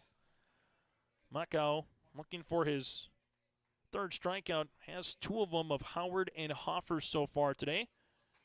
This one will miss inside, make the count full. Now 3-2. First full count since Hoffer did it back in the 2nd inning. 3-2 pitch. That'll be inside. It's another walk, and we're tied at 3 apiece. Welter comes in to score. Ranke goes to 3rd. Hoffer goes to 2nd. As Coach Majou will come out again, and it's a 3-3 ball game here in the top of the 4th inning. And we'll see if he talks it back over for Noah, or he's going to make a pitching change here, and it looks like we'll see a pitching change on the way upcoming for the Central Cass Squirrels. So we'll take a break with them, let you know who the new pitcher's coming up around the corner as we got a brand new ball game here in the top of the 4th. 3-0 on the Bank North scoreboard. Telephone company delivers fast broadband internet, telephone, and cable TV to residents in this region, including Halstead, Shelley, Neilsville, Climax, Fisher, Bigland, Gentilly in Minnesota, and Hillsborough, Caledonia, Gardner, and Argosville, North Dakota. Serving the area residents since 1904, Halstead Telephone continues to create a bright future for this region using 100% fiber optic technology. Service plans offer flexibility and choices, and there's local support personnel ready to help. Contact Halstead Telephone Company today. At Abra Auto Body and Glass in Grand Forks, they make sure your vehicle gets the best standard of care to get it back on the road as quickly as possible. Lonnie and his team are some of the most highly trained in the industry. With state-of-the-art technology and superior products, your vehicle will leave in great condition. With their drive-in claims area, the process is smooth and easy. Let Abra Auto Body and Glass in Grand Forks provide you and your vehicle with premium care and attention. Open 8 to 5:30 Monday through Friday. Abra Auto Body and Glass of Grand Forks. Top of the 4th inning as we make our way here on the Bank North scoreboard. The Lisbon Broncos, 6 batters to the plate, a double, single, walk, and it's a brand new game here. We're still nobody out. Top of the 4th inning, tied at 3 apiece. Noah Muckow, 3 innings of work, 5 hits, on the hook for all 3 runners. So far 3 against, 5 walks and 2 strikeouts. Keegan Peterson will go from first base to pitcher, while Muckow will go from pitcher to first base. Peterson, this will be his second appearance in the tournament, but he only has about 20 pitches to work with here. He's thrown 112, so you're able to get through this particular inning is what Coach Dustin Majou is hoping for here for Keegan Peterson. If he can do that, he has been a thorn in the Broncos' side here in this particular season on when these two teams have played against one another. 7 innings of work, 13 strikeouts, 2 hits, 4 walks back on May the 8th when these two teams played, but that was as a starter, not as a reliever coming into the game, and now it's 1-0 to Cordero. Cordero was caught stealing at second base back in the third. Infield continues to play, and that's a hot smash. That is through into left, and everybody moves up station to station. And for the first time this morning, the Lisbon Broncos will play with a lead. It's 4-3 Lisbon. Cruz Ranke comes in to score. Hoffer goes to third. Lions at second base. That's Jake. And Cam Cordero gets his first base into the contest, and a run that will be charged against Noah Muckow, as this one is fisted, and that'll go foul, and it's still nobody out here top of the 4th inning. So for the Lisbon Broncos, we mentioned they wanted a crooked number, and they got one. 4 runs across so far, but now a chance for them to separate a little bit here against the Squirrels. The 0-1 pitch from Keegan. Good spot location. It's now 0-2. Eli Lyons with 2 walks here today, back in the first and back in the 3rd inning. In a contest that got underway nearly an hour ago here in Castleton. The 0-2 pitch, that'll miss out of the zone. It's now 1 ball and 2 strikes. Here to the number 2 batter and the opposing catcher. Eli Lyons just trying to put something in play here for the Broncos. Instead, Peterson gets a large strikeout. There's 1 down. 1 down, top of the 4th. That's exactly what Coach Majou was looking for. As Keegan trying to get the Squirrels back to the dugout. Well, Jordan Bentner will like to barrel something up here.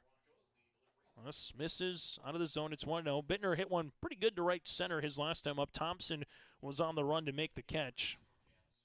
Bentner would love bare minimum the same result to at least get a sacrifice fly. And Peterson with a nice strike at the knee. It's now 1 ball and 1 strike. 9th batter to the plate for the Lisbon Broncos here in the inning. As you'll see the 1-1 pitch upcoming. This one, check swing that goes to Muckow. Muckow will come in. They get the runner there as Pearson tried to bobble the ball in terms of catched it, and then from there was trying to get the double play, but on the exchange he bobbled it. So it will be an out at home. An check swing by Bentner. He'll reach with a fielder's choice. Hoffer is retired. Lyons makes his way to third. Cordero now at second, and there's 2 down. That just kind of run in at the hands. Muckow did a good job going to Pearson, and then on the exchange, that's where Kale dropped the ball. So you'll get 2 outs here. As this one a good spot in there for a strike. It's now 0-1. Jaden Howard open up the inning with a rope down the left field line for a ground rule double. Here's the 0-1 pitch. Good spot for Keegan. It's now 0-2. So Keegan Peterson, 1 good pitch away from minimizing the damage to 4 here in the top of the 4th. The 0-2, that'll miss. It's now 1-2. Colton Johnson due up next, the heart of the order here for the Lisbon Broncos. But 4 runs across so far in the inning. Base is still full, the 1-2 offering upcoming. This will be hit down the third base line. That's going to be a foul ball. As having to get out of the way was Jacob Lyons. As Lyons had to hop, and if he hopped and that was a fair ball, 2 runs were coming in. Possibly 3 with the base runners that you have on the base pass right now with Bentner, Cordero, and Jacob Lyons. But we'll do it all over again. Here's the 1-2. Good take on the way for Howard not to go fishing. It's now 2 balls and 2 strikes. The number 4 seed Lisbon, the number 2 seed of Central Cass. Here's the 2-2 pitch. Swung on and missed, and Peterson gets the strikeout, his second of the day, and that'll retire the Broncos here in the top of the fourth inning. But they score 4 runs across, and they have a new lead. And for the first time today, Lisbon with a 4-3 advantage here on your liveevent.com. This is Chris from Agassiz Precision Ag, your local precision planting dealer. Say thank you to the farmers you come into contact with every day. They have chosen a career that is as much their deep passion as it is an absolute necessity for you and I. Spring is upon us and there will be farm equipment on the roads. Give them your patience and room to do their jobs. Trust me, they would rather be off the road working in their field than dealing with traffic.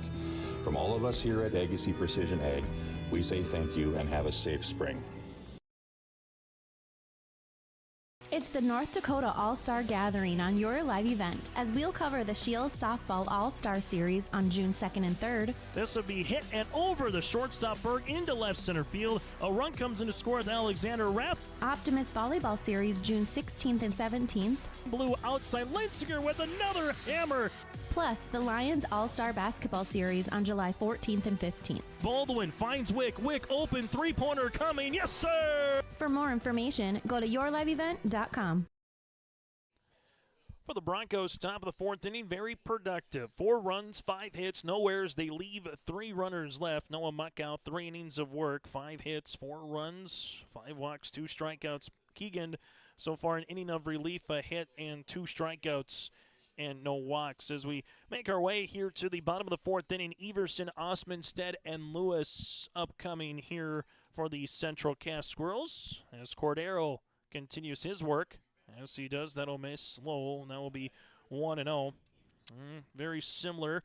Just a couple more pitches for Peterson. Cordero came in with 102 before his relief appearance of Colton Johnson. As this is going to be hit in the air, trying to come in as Howard in left, able to lose the hat and pick up the glove and make the out. That's the main important thing from a Lisbon perspective. And there's 1 down here in the bottom of the fourth inning. As you'll see, Ryan Osmondstead 0 for 1 here today with a ground out back to Jacob Lyons. Lyons at third, Bentner at short with Johnson now at second and Hoffer at first. This will be hit down the left field line. That's going to be a foul ball. Howard can't get to it. That one will run all the way down the line. Rounding first on his way to second is Ryan Osmondstead, and the extra base hits just keep on coming. Osmondstead with a double, and the Squirrels have the tying run in the scoring position. So for Central Cass, it'll be their 4th extra base hit of the contest. As you'll see, Grayson Lewis now here coming to the plate. Was hit by a pitch his last time up.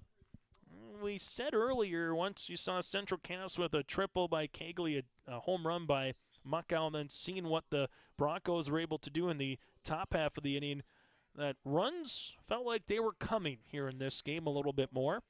As this one is in there for a strike, it's 0-1. Question is 4 runs enough for the Broncos to win this game now? Here's the 0-1 pitch as Eli Lyons smothers it, 1-1.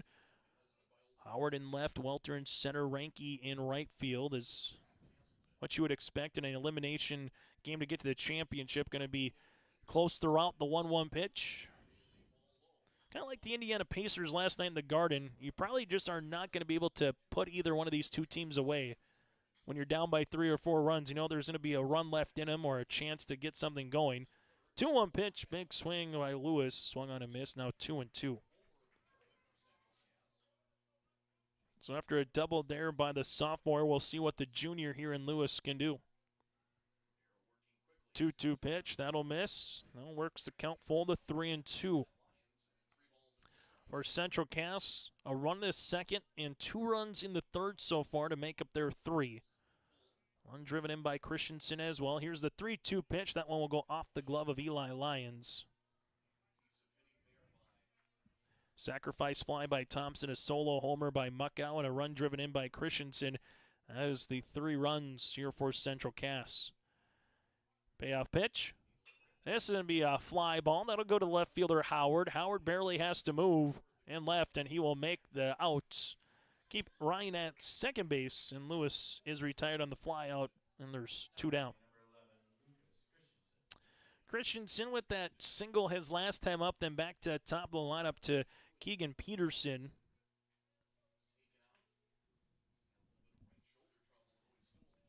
So Cordero looks back the runner. Here's the daylight play. Cordero throws it, and Johnson can't get to second, but Welter's there to clean it up.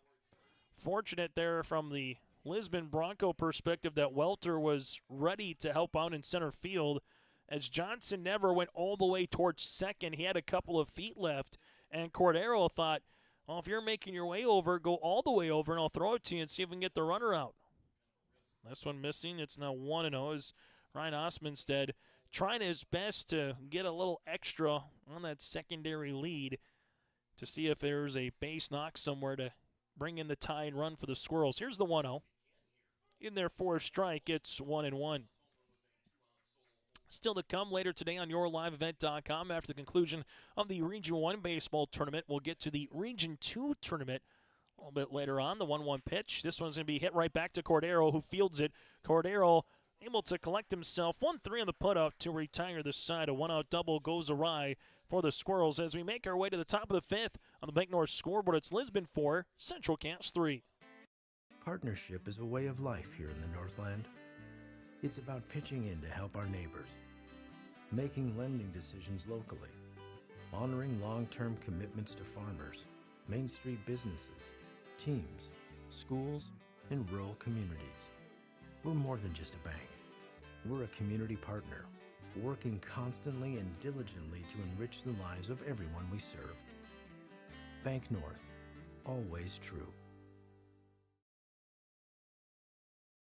Did you know that there are several different types of crop hail insurance policies? Hi, this is Bethany Rentz, crop insurance agent with Irie Insurance. We at Irie Insurance want to help you select a hail policy that will best protect your crops and bottom line from a hailstorm. Give us a call today to schedule a time to meet with an Irie Insurance agent. For our contact information, go to our website at irieins.com. You're protected and appreciated at Irie. Irie Insurance is an equal opportunity provider. As the high school baseball continues here today in Castleton, kind of the East Region Mecca a little bit here with the Region 1 and Region 2 all making their way here to Castleton. Region 3 baseball just getting underway with Greg Grenz out in Bismarck on YourLiveEvent.com for their first of 3, if potentially 4 games a little bit later on today as well. Chase Miller with you, broadcasting from the Farmers Union Insurance David Bergman Agency broadcast booth, servicing both the Oaks and Foreman communities. From Home Auto Life Farm and Ranch, call David at 724-6252. That's 724-6252. Farmers Union Insurance David Bergman Agency, servicing again both Foreman and Oaks, broadcasting today here in Castleton. This one is going to be hit foul with Colton Johnson. Johnson, Welter, and Ranke. Johnson with a single his last time up with a run scored back in the 4th inning where 10 batters came to the plate. Here's the 0-1 pitch. I don't miss outside now. 1-1 early in the game out in Bismarck. New Rockford Cheyenne with a 1-0 lead over Lemoore, Litchfield, Marion, and Edgeley this season out there for the Lobos. But the Rockets with an early 1-0 lead in a winner's bracket game. Greg Grenz again on the call for you on that one. So 1 ball, 2 strikes here for Peterson. Here's the 1-2 pitch. Just missing the strikeout opportunity. And we'll work the count even, 2-2. Keegan the junior looks back and throws. 2-2 will come in. Does it hit him? Yes, it did. I think from a Central Cass perspective, they might have said Colton put the chicken wing out there and maybe didn't get out of the way. But regardless, I'll say that it did hit him enough and that Colton didn't necessarily just go into the pitch as he was in the batter's box. And now you get a runner aboard here for the Lisbon Broncos. Welter with a run scored back in the 4th inning as this one is fisted. That'll go foul. It's now 0-1.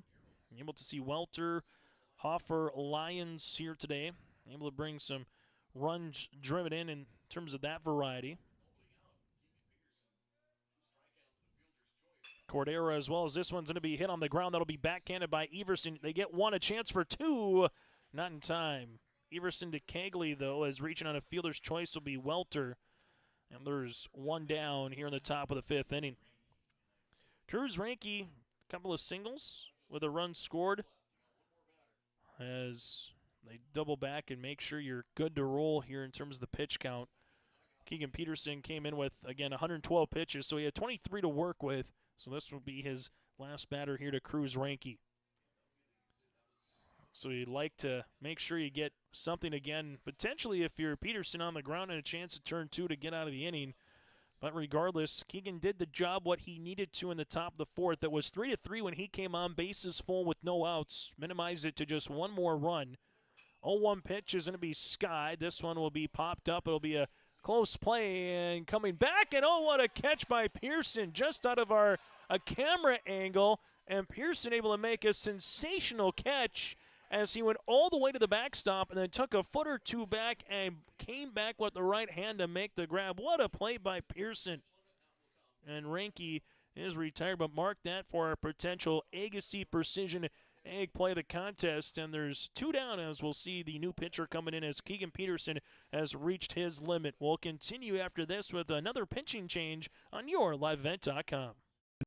New inventory of trailers at Bloomfield Enterprises of Hillsborough. You can see the latest inventory online at bloomfieldtrailers.com. Bloomfield Enterprises has a full line of Big Tex trailers.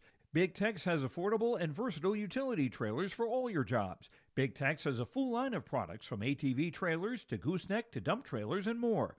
Call Larry at 218-368-7989 or Tim at 701-430-0877. Bloomfield Enterprises in Hillsborough.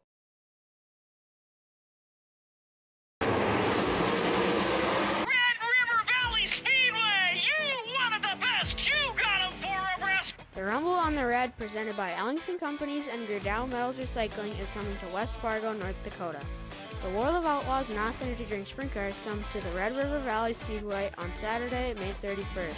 Tickets are available now at slspromotions.com or by calling 815-344-2023.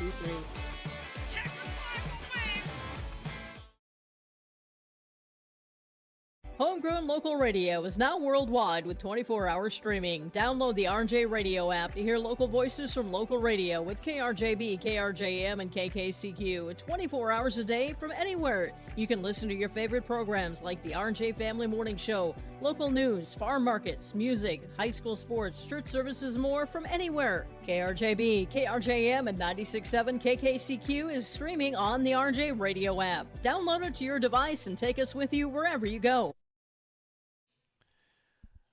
As Keegan Peterson goes an inning and 2/3, gave up that single to Cordero in his first batter, but then a strikeout, a fielder's choice, and a strikeout. Again, a walk, 2 strikeouts in an inning and 2/3 here today for Keegan Peterson. Is making his way to the mound now will be Thompson. So Thompson will make his way to the mound here for Jake. Peterson goes to third base and Ryan Osmondstead now in right field as that is a strike. It's 0-1. Jackson Hoffer, a strikeout looking in a walk today, was stranded at third back in the 4th inning on the bases loaded. Here's the 1-0 offering, or the 0-1 offering, excuse me. That'll make it now 0-2.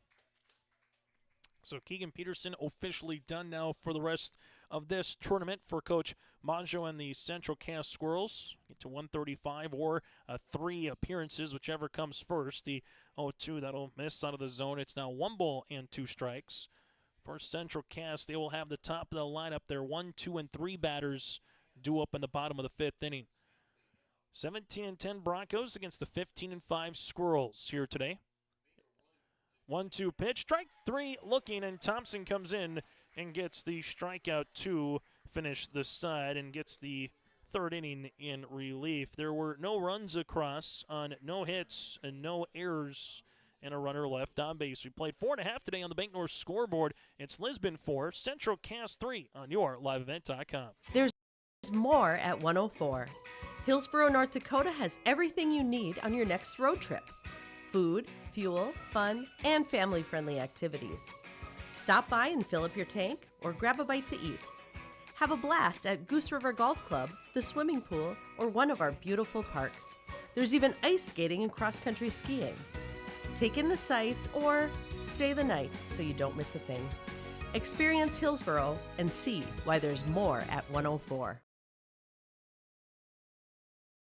Since its beginning, the Central Cass Booster Club has generated and helped sustain fan interest in the men's and women's athletic programs at Central Cass High School. Through the years, that mission has brought in to also enhance the youth programs throughout the community. For more information, search Central Cass Booster Club on Facebook or email centralcassboosterclub@gmail.com. That's centralcassboosterclub@gmail.com. Go Squirrels!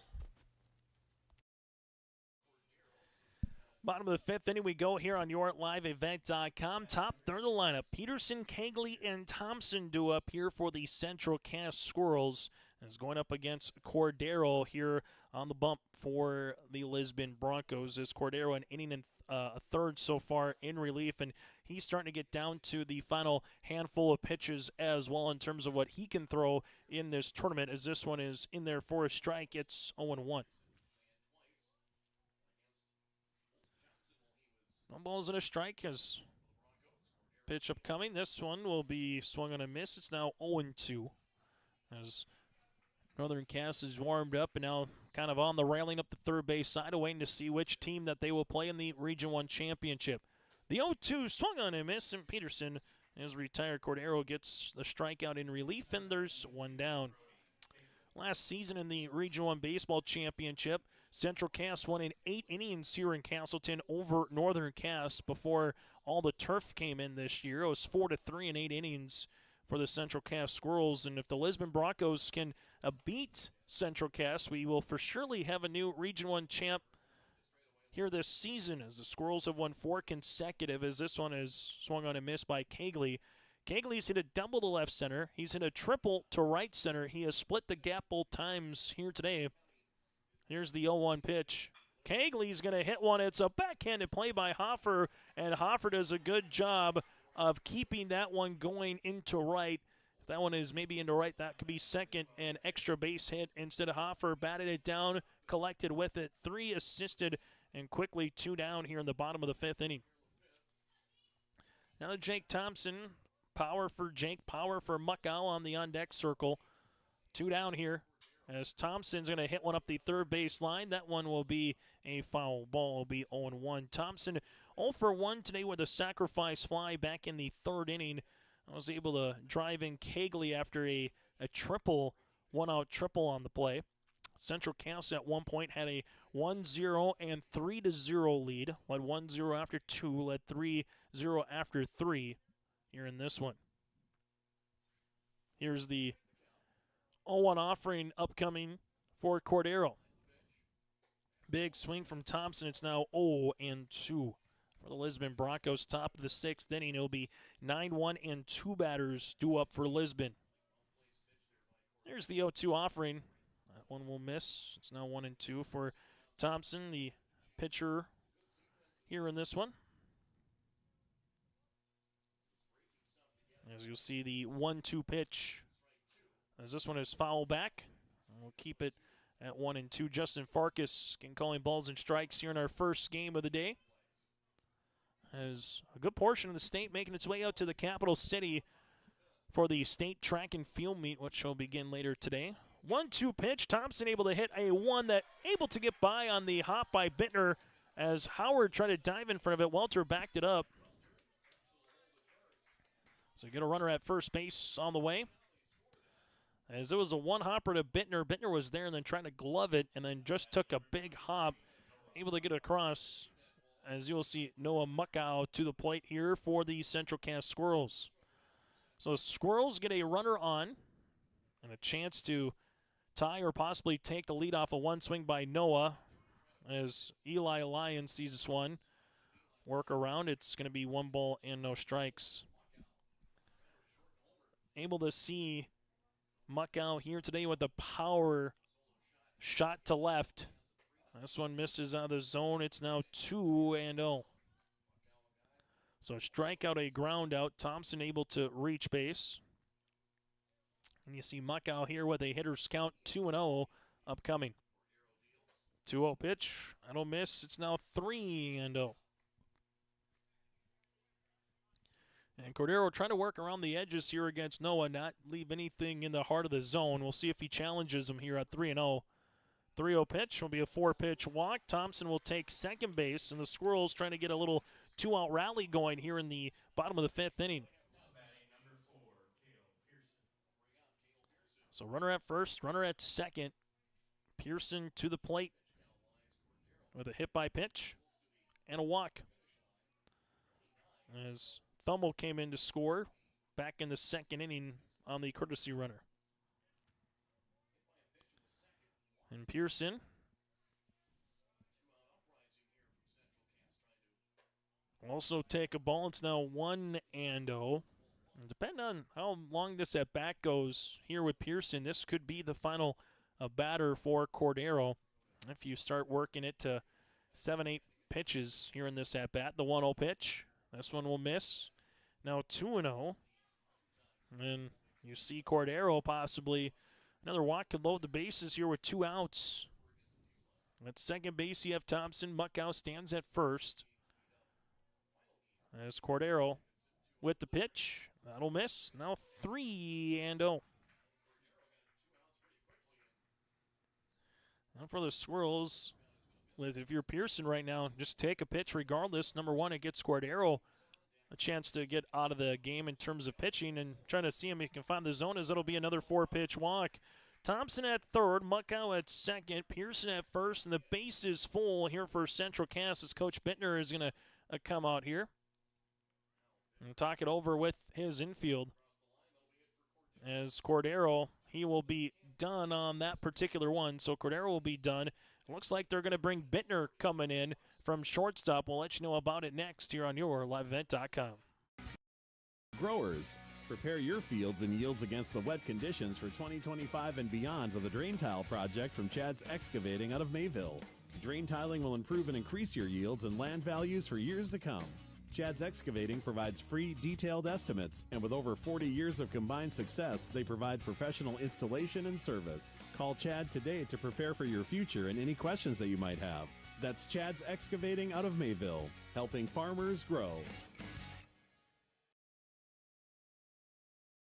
Sharing our heritage, sharing our future.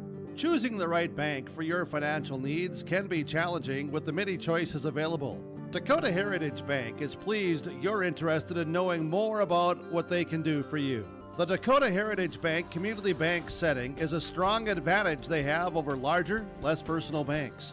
Customers are more than account numbers, they are friends and neighbors. Working together, Dakota Heritage Bank, member FDIC, equal housing lender. Stop on out to Watts Ace Hardware in Castleton and gear up with name brands from Steel, Milwaukee, Ego, and Craftsman Power Tools. Plus, Watts Ace Hardware has a key cutting and paint mixing section for your own do-it-yourself projects. From their grill selection with Traeger, Blackstone, Weber, and the Big Green Egg to their customer laser engraving center, Watts Ace Hardware is a place you need to check out. Stop in at 1610 Governor's Drive in Castleton for Watts Ace Hardware. As we have a pitching change on yourliveevent.com, and it will be the pitcher that'll switch with the shortstop. So Bentner will make his way from short to the pitching mound here as Cordero, 2 innings of work, gave up a double back in the 4th, a single as well to Thompson there here in the 5th inning. Back-to-back walks of Muckow and Pearson, and he did strike out a batter to open up the inning with Keegan Peterson, as reaching his pitch limit here of the tournament is Cordero. And that was his 3rd appearance as well. So either way, Cordero was going to be done after this particular game moving forward. Now you go to Bentner. Bentner, as we have him down for 1 appearance so far in the tournament, 76 pitches. So he's got about 60 to work with for Bentner. And it's just a matter for both of these teams, for Coach Brad Bentner and Coach Dustin Majou. How do you get to the championship? And then from there, what do you still got left in the tank for some of these arms? You might want to hold 1 or 2, obviously, against a quality Northern Cass team, but you got to get there. That's the main thing, and you're trying to wheel and deal a little bit to get to this point. So for the Central Cass Squirrels, a 2-out rally trying to brew here in the bottom of the 5th as Jack Everson scheduled to come up to the plate, who's 0 for 2 today with a pair of flyouts, fly out to center and fly out to left. So Cordero will go to second base on the straight switch. This will be the 3rd pitcher of the game for the Lisbon Broncos. Colton Johnson, Cordero, and Bentner so far have all pitched in this contest. As you'll see, Everson against Bentner. The pitch, big swing and a miss. It's 0-1. So after a single and a pair of walks, that ran Cordero out of the game on the pitch count. Now no balls and a strike upcoming. And the pitch. This is going to be a skied pop-up. Bentner going to try to call it off from everybody and does, and that'll retire this side.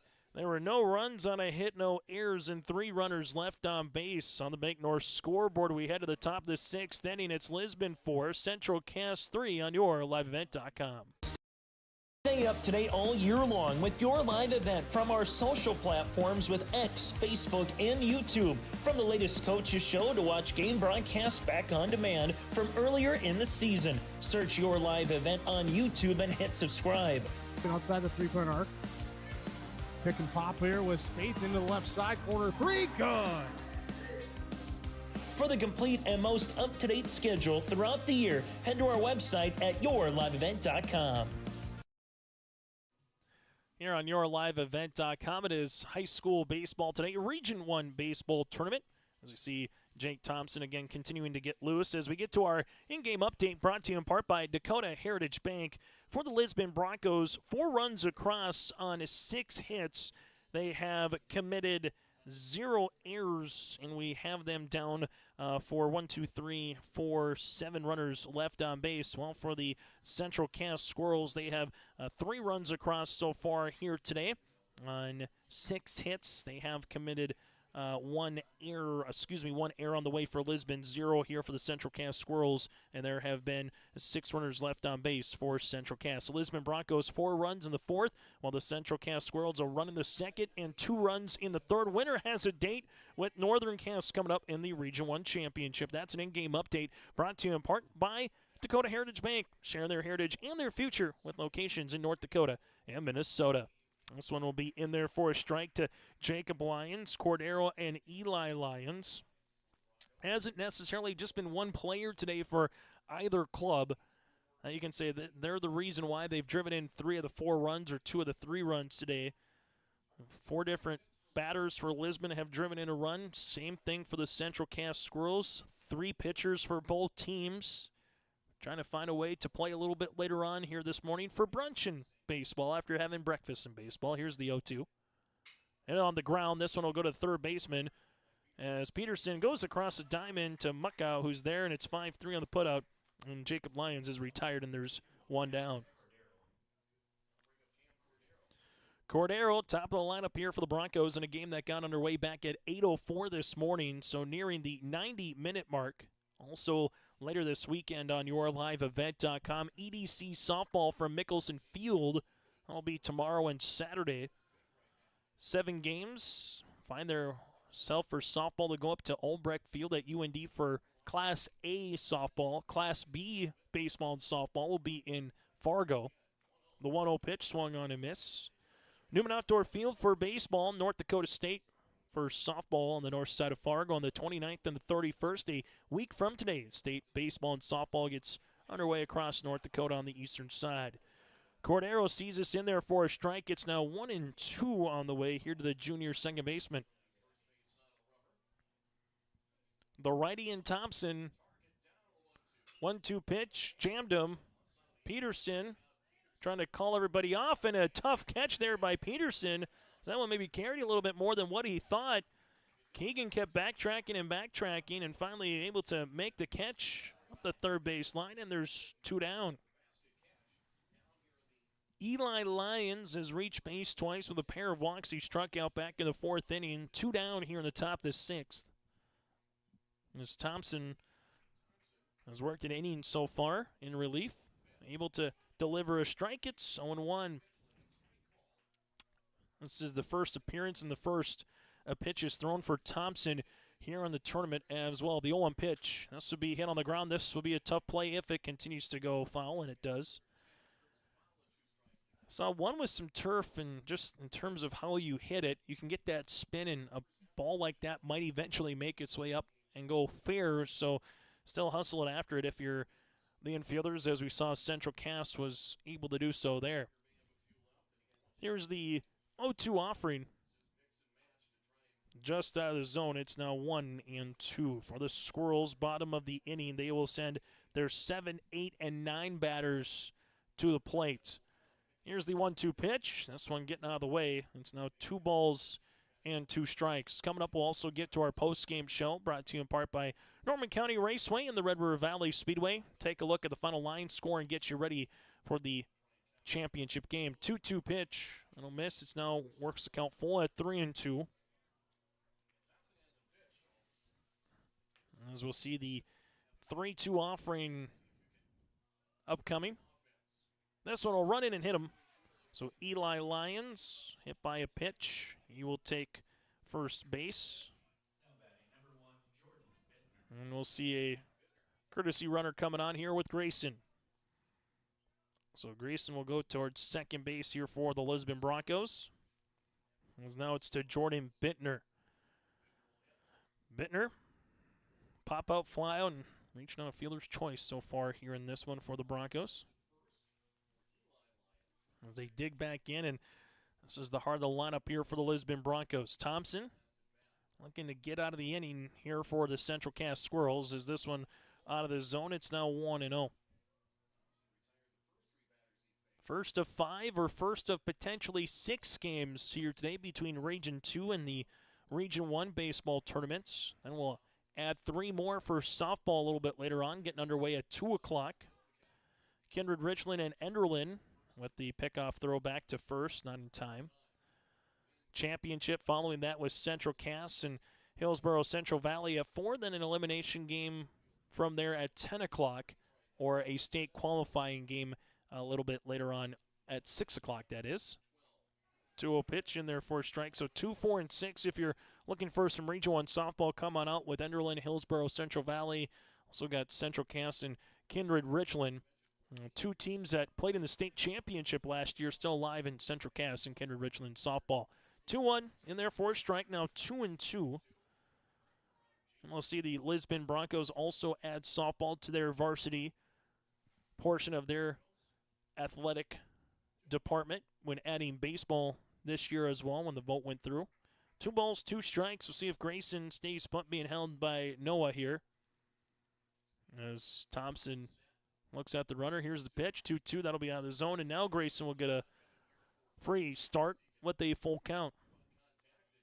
Jaden Howard on the on-deck circle with a double and a run scored here today. Payoff pitch here from Thompson. This will be hit on the ground right back up the middle. Everson is there, slides, and does he beat the runner? Yes, he does. The stretch of the glove beats the foot of Grayson Lyons. A bang play at second, and that'll retire the side. So out on that one, 6-4 to retire Grayson on the play. As we make our way to the bottom of the 6th on the Bank North scoreboard, it's still a 4-3 lead for the Broncos here on your liveevent.com. At Enbridge, we're focused on relationships. 23 Canadian First Nation and Métis communities now own an equity stake in Enbridge Athabasca Pipelines. In Minnesota, Enbridge has spent $450 million and counting, with Native-owned companies and in wages to tribal members working on Line 3. Every day brings new collaborations, partnerships, and possibilities. Learn more at Enbridge.com.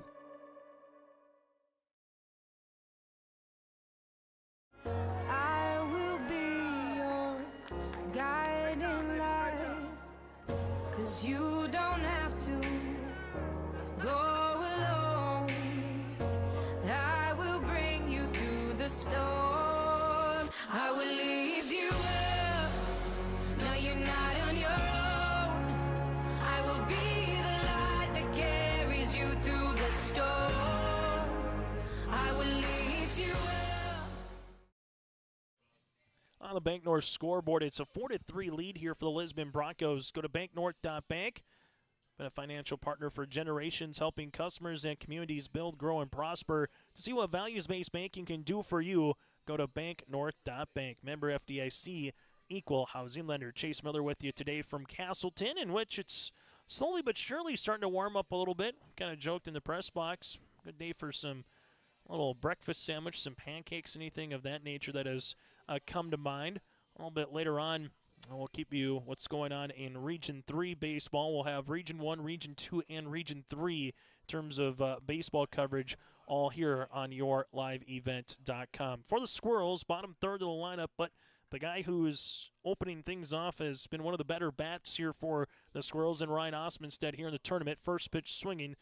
Swung on and miss. Now 0-1 double so far today in this tournament. Ryan is 7 of 11 from the plate here for Central Cass for the sophomore. Here's the pitch. That'll be in there for a strike now. 0-2. Start at third base. Now playing in right here is Ryan. The 0-2 pitch upcoming from Bentner. Swung on and miss, and Ryan is retired, and Bentner gets a strikeout, his first in relief. And there's one down. So for the Squirrels right now, down to their final 5 outs, unless they can turn the tide against the Lisbon Broncos here. As you'll have Grayson Lewis was hit by a pitch back in the second. Flew out his last time up to left. As this one works out of the zone, it's now 1-0. So if you're Central Cass looking to get someone aboard, they did that in the 5th, but with 2 outs, did eventually load the bases, but left him full. Here's the 1-0 pitch. This will be hit on the ground. That will go a 3-hopper, and that'll take a big bounce. Jacob Lyons then with the throw. This one gets by, as you'll see Hoffer trying to throw to the second baseman, and they don't get him. The ball comes out of the glove of Johnson. They had him dead to rights, but Grayson Lewis, after it took a big hop from the fence, Hoffer threw an absolute dart to the second baseman Johnson, but as he came down to apply the tag, just couldn't complete the tag. And so Grayson Lewis will reach base on an error, and he'll make his way to second base, and the tied run now stands 180 feet away. That's in there for a strike to Lucas Christensen, who's 1 of 2 today with a single back in the second inning. And for Central Cass, can they force Lisbon to pay on the error? Can Bentner get out of the jam? Bentner works from the stretch. The 0-1, this one a one-hop. Eli Lyons, who did a really good job of just keeping the ball out in front of him. Then it goes back to top lineup to Keegan Peterson. Update from Bismarck Legacy High School. The Lobos lead the Rockets 2-1. Top of the 4th inning for Lamort Litchfield Marion over New Rockford Cheyenne. This will be hit on the ground. That'll be right back to the third baseman. Jacob Lyons makes the throw. One hop, not be able to pick by Hoffer. So you saw Jacob Lyons kind of look back the runner at second with Grayson Lewis, then threw a one-hopper to Hoffer, who tried to glove it, unable to do so. And now you have runners at first and second, and Coach Bentner's going to come and talk it over here with the Lisbon Broncos. So a couple of errors on the play. Now you'll have the top of the lineup here for the Central Cass Squirrels with Keegan Peterson, Brody Cagley due up. High school baseball here today on yourliveevent.com. Make sure you stay tuned to our abbreviated postgame show brought to you in part by the Red River Valley Speedway, Norman County Raceway. Check out racing on the radio Friday nights at the fairgrounds in West Fargo at the Red River Valley Speedway at 7 o'clock on 106.5 FM KRJB. And for more information, Donnie Shots in the World of Outlaws coming to town on May the 31st. Go to RedRiverValleySpeedway.com. This will be first pitch swinging. This one is going to be popped up into foul territory, but there is the first baseman, Hoffer. Hoffer makes the catch. Peterson is retired on one pitch. And after a little meeting on the mound, they do get out number 2. Now it's to Brody Cagley. Cagley with a double, a triple. A run scored today is 2 of 3. Welter shading a little bit for the slice here of Cagley into left center. A lot of room down the line and right center here for Cagley if he can get one in the outfield. First time he's gone up against Bentner, though, here today. It's now 1-0. Batter number 5 here of the inning for Central Cass. 1 ball, no strikes, 2 outs. Bottom of the 6th. This one swung on a miss. It's 1-1. And something that Coach Bentner mentioned in our pregame show. Just wants to see the guys go out there, compete, have some fun, and try to minimize mistakes against them if possible. The 1-1, that'll just miss out of the zone. It's now 2-1. Thompson on deck if Cagley can get aboard. Bentner's got the pitches to get through this particular game. And he started with 76 coming into today. 2-1 pitch, popped up. The third baseman, Jacob Lyons, goes into foul territory, and he makes the catch to retire the Squirrels here in the bottom of the 6th inning. So a couple of errors do not come back and haunt the Lisbon Broncos as you have no runs on no hits, 2 errors and 2 runners left on base. We played 6 today on the Bank North scoreboard. Lisbon up by 1 as we head to the 7th. The Northern Cass Booster Club is here for all Jaguar students from academics, arts, athletics, and co-curricular activities throughout the school year. You can find more information or become a Northern Cass Booster Club member today by scanning the QR code on screen now or follow the Northern Cass Booster Club on Facebook for updates throughout the year, or simply search for the Northern Cass Booster Club page on the Northern Cass School website. Go Jags! There's more at 104. Hillsborough, North Dakota has everything you need on your next road trip. Food, fuel, fun, and family-friendly activities. Stop by and fill up your tank or grab a bite to eat. Have a blast at Goose River Golf Club, the swimming pool, or one of our beautiful parks. There's even ice skating and cross-country skiing. Take in the sights or stay the night so you don't miss a thing. Experience Hillsborough and see why there's more at 104.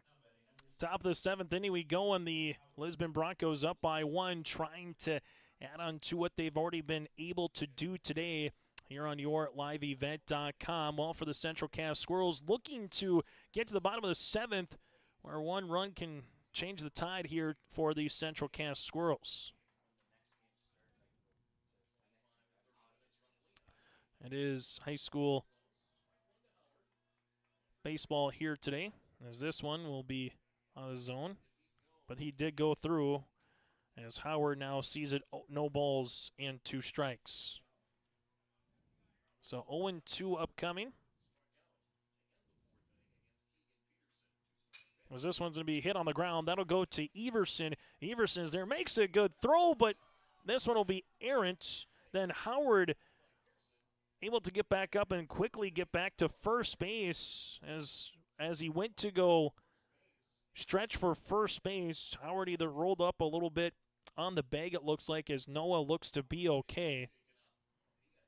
So that'll be an error on Everson. Good throw, but just a little bit off the line. It would have been a close play at first as they take a look at the runner at first base here with Jaden Howard. So with that being said, there'll be a runner on here in the top of the 7th inning. We'll take a quick break as they attend to Howard, as he got up immediately and started hobbling back to first. We'll continue after this here on yourliveevent.com.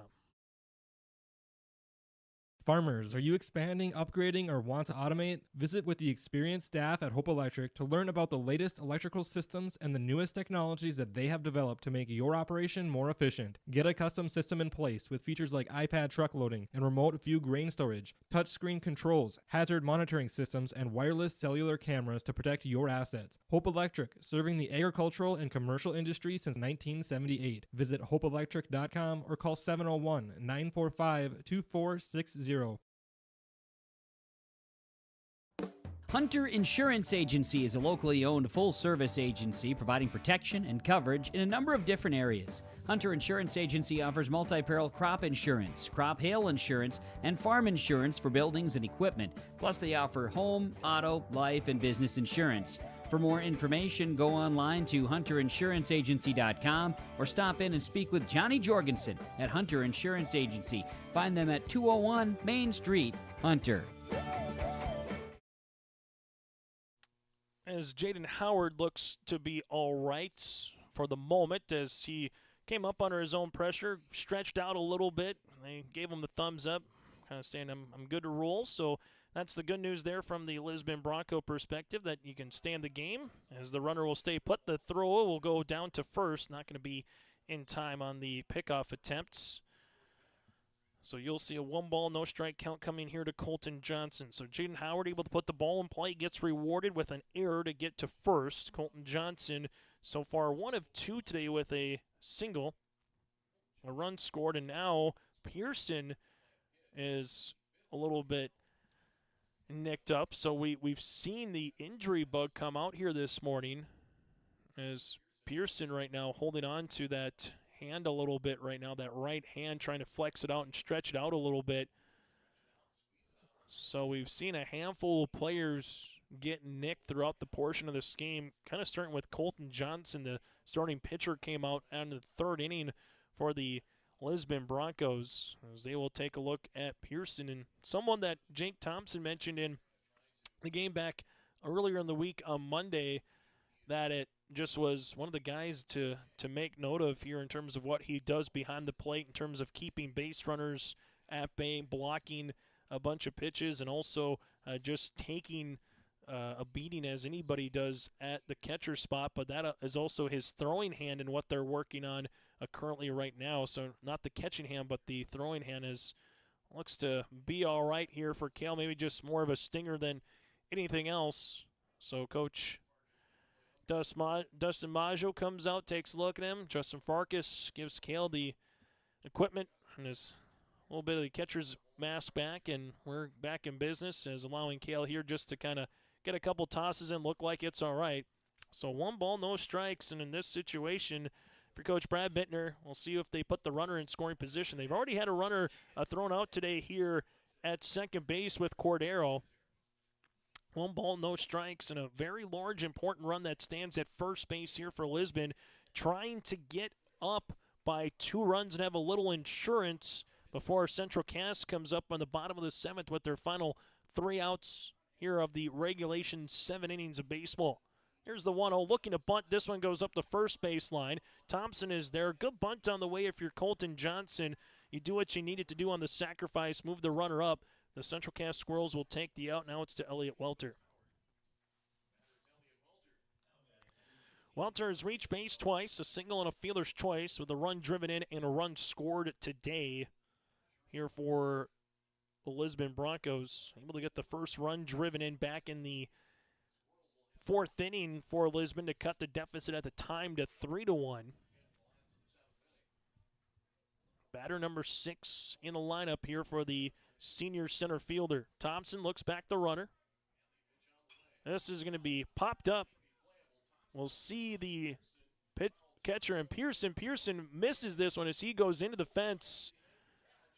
And Pearson's going to get attended to as well, as Pearson did his best job. He's already made 1 sensational play out of the zone, almost made another one, trying to find the ball, contest the sun, and then going up towards the Lisbon Bronco dugout up the third base line, and then just kind of ran out of real estate and room here, as it will be a strike. So no balls and a strike on the way here to Welter.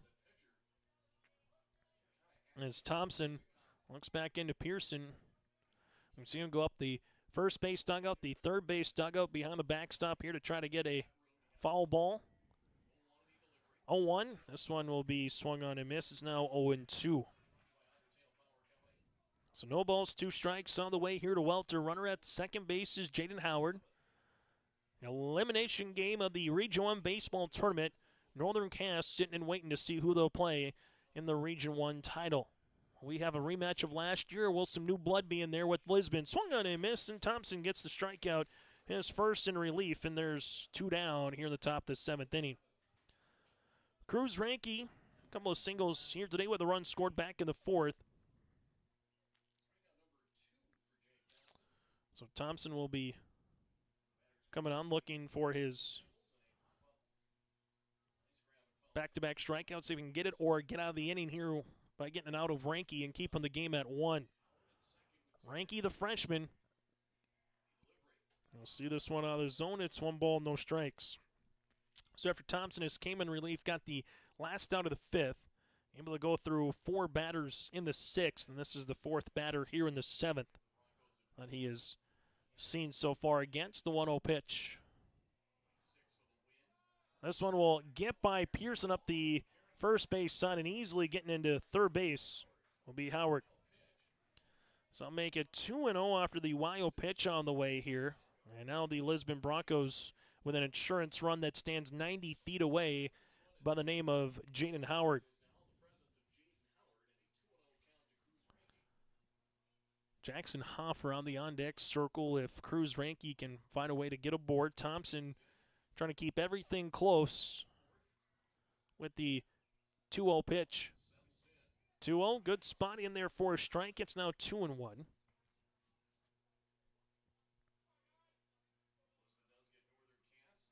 We'll have the 2-1 upcoming here on the way. That one works out of the zone. Now 3-1 for the Central Cass Squirrels. It will be the heart of the lineup. Thompson, Muckow, and Pearson, 3, 4, and 5 batters due up in the bottom of the 7th inning. 3-1. That'll be in there for a strike. Now 3-2. So Thompson able to come back, deliver a strike.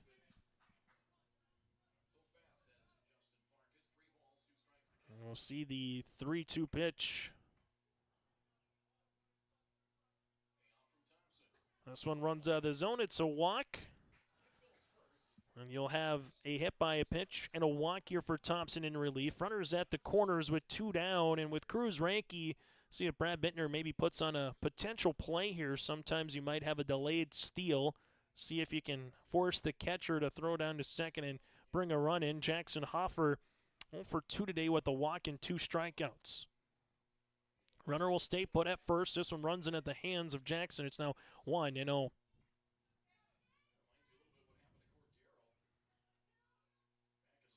One ball, no strikes. Here to the senior first baseman with Hoffer. 1-0. That'll miss. Now 2-0. Jackson is also here in this tournament taking 4 walks. Currently 3 of 12 at the plate here in the Region 1 tournament. Thompson falls behind the count. 2-0 in there for a strike. Now 2-1. On just what you would expect in a Region 1 tournament baseball game later in the season between these two teams. Potentially for one of them, the final game, the 2-1, that'll miss. 3-1 in terms of where these two teams are at the season. Lisbon's been close. They've knocked on the door in a couple of games. It's just been King and Peterson has really shut them out on the mound in the 2 times they played in the regular season. Here's the 3-1. That'll be in there for a strike. Now 3-2. 4 runs across here today, all 4 runs, and they've scored in 3 games here against the Central Cass Squirrels this season. I was back in the 4th inning, and quite frankly, could have been even a little bit more runs until Keegan came on and shut the door.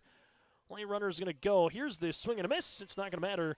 And Thompson gets the strikeout of Hoffer to get his 3rd strikeout of this one. It's still a 4-3 game. Lisbon up by 1 as we head to the bottom of the 7th. Central Cass coming up for the final 3 outs.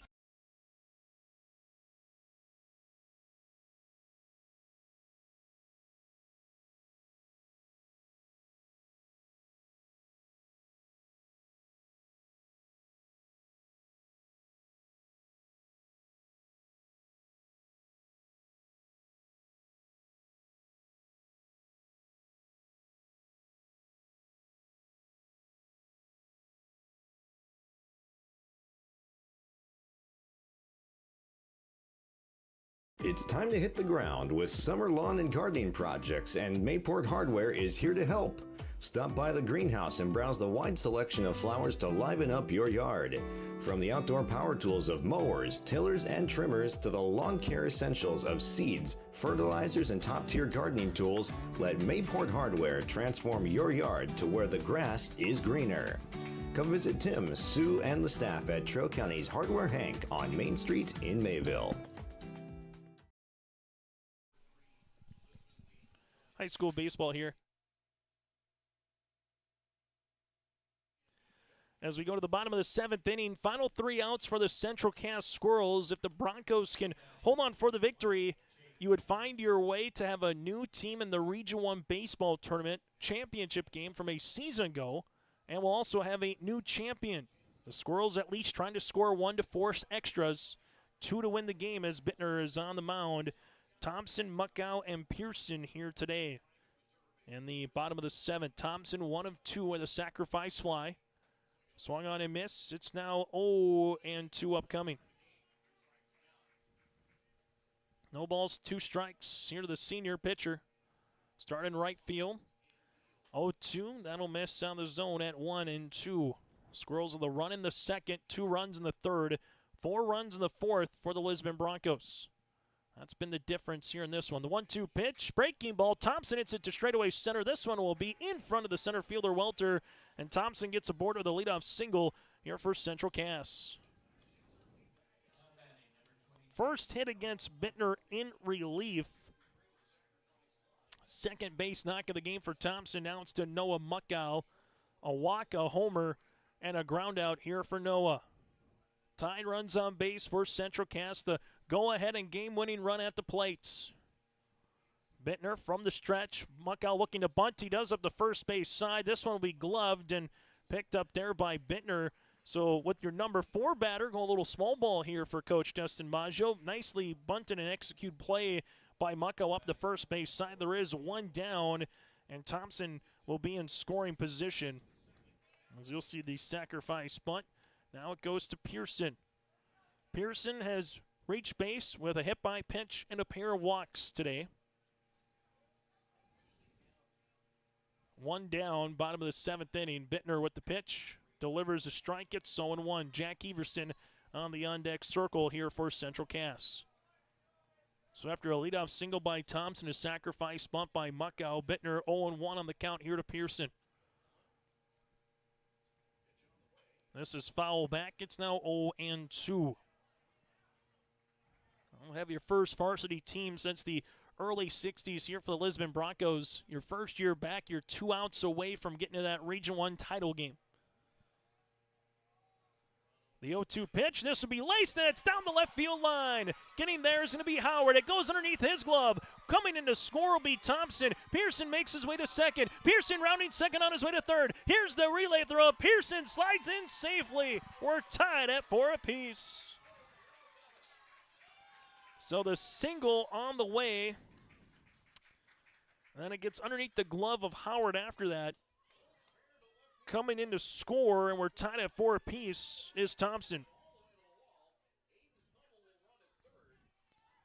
So Thummel will come on now. As trying to get there was Howard. As Howard was there, he got the base hit to start the game, and then Howard was trying to make his way down the line as Pearson with a rocket, as Thompson was easily going to come in and score, but what Howard was trying to do is get there and trying to get the glove to the ball, but by the time he dove for it, it went underneath the glove, and that allowed it to go all the way to the wall, and Pearson now stands at third base. So a triple on the play for the senior catcher who's reached base all 4 times, and now you have the go-ahead and game-winning run 90 feet away here for the Central Cass Squirrels. Well, we said they needed at least a run to force extras. We have that.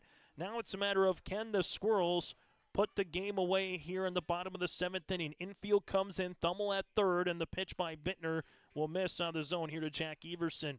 Everson 0 for 3 today as the outfield takes a couple of steps in as well, trying to take any potential sacrifice fly and get the out at home. Here's a squeeze play. This is popped up, and this one will go all the way to the backstop. They went for the suicide squeeze. It's now 1-1.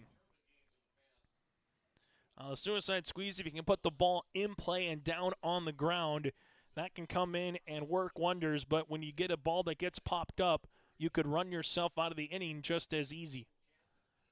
A high-risk, high-reward play. Here's the 1-1 pitch upcoming.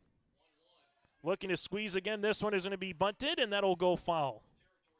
So that'll go foul. Hoffer saw it bounce once in fair territory, then bounce once in foul territory, and quickly gloved it to say that one's not going fair again, as we'll see it now 1-2. So you try the squeeze not once but twice.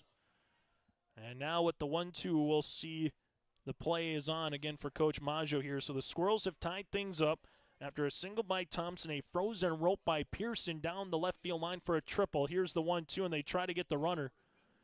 As Bentner steps off, and it's also a dangerous play from a pitcher standpoint. If you bring your leg up and it's called a balk, the game would be done.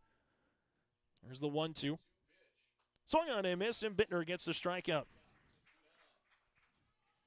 For Lisbon, now you can play your normal defense here with 2 down. As Ryan Osmonstead, someone we talked with Coach Majou in the pregame show, saying this has been the guy that's kind of had the hot bat in the tournament. Can he get his 8th hit of the tournament here? 2 down. This one swung on a miss. It'll be now 0-1. No balls, 1 strike on the way here to the sophomore. Now right fielder. The 0-1 pitch. This will be foul back again. It's 0-2. Grayson Lewis on the on-deck circle.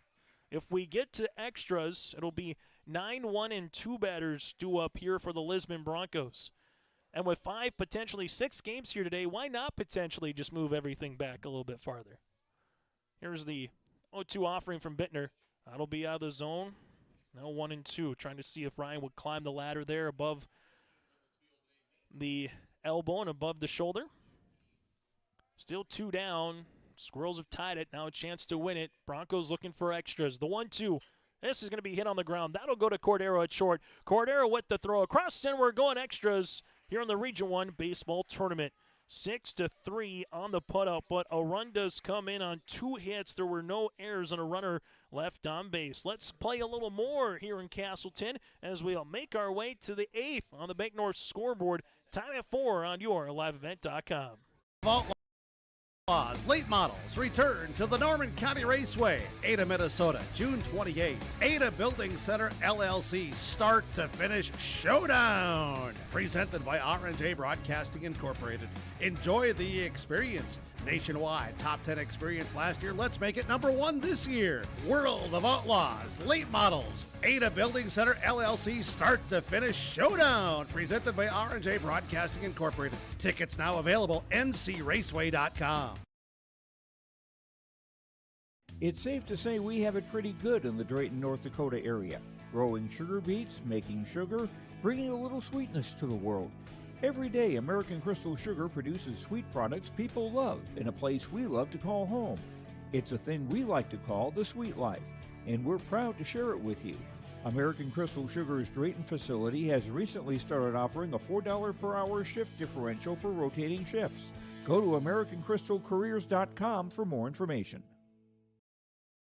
High school baseball here on yourliveevent.com. Top of the 8th inning. It's the Lisbon Broncos 4, the Central Cass Squirrels 4. As Josh Boyko's in the house, who will have a call for us on the Region 2 baseball tournament a little bit later on here on yourliveevent.com. As you'll see, Lions, Cordero, and Lions, Jacob, Cordero, and Eli do up here against Jake Thompson, who's gone 2 1/3 innings of work.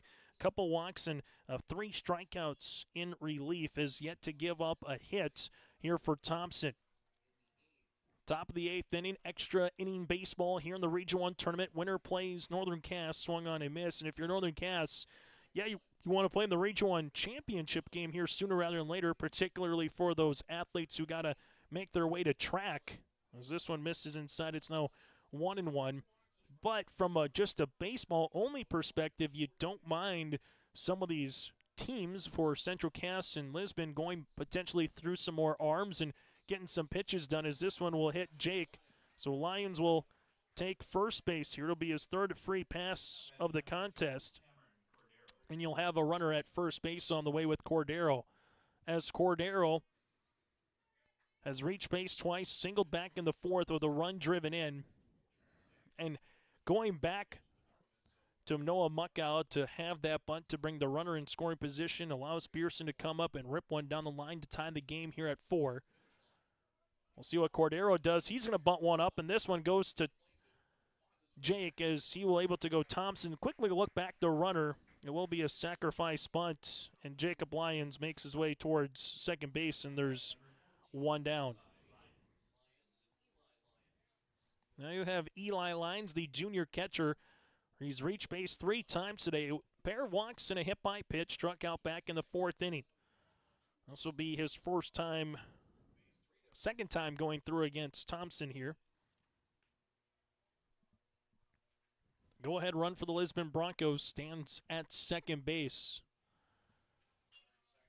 1 down. This one will be foul back, as it now will be 0-1. For the Squirrels, you'll see 8, 9, and 1 batters to the plate in the bottom of the 8th inning. But right now for the Broncos, trying to get back with the lead. First run scored in this game, bottom half of the 7th, since Lisbon scored 4 in the top of the 4th inning.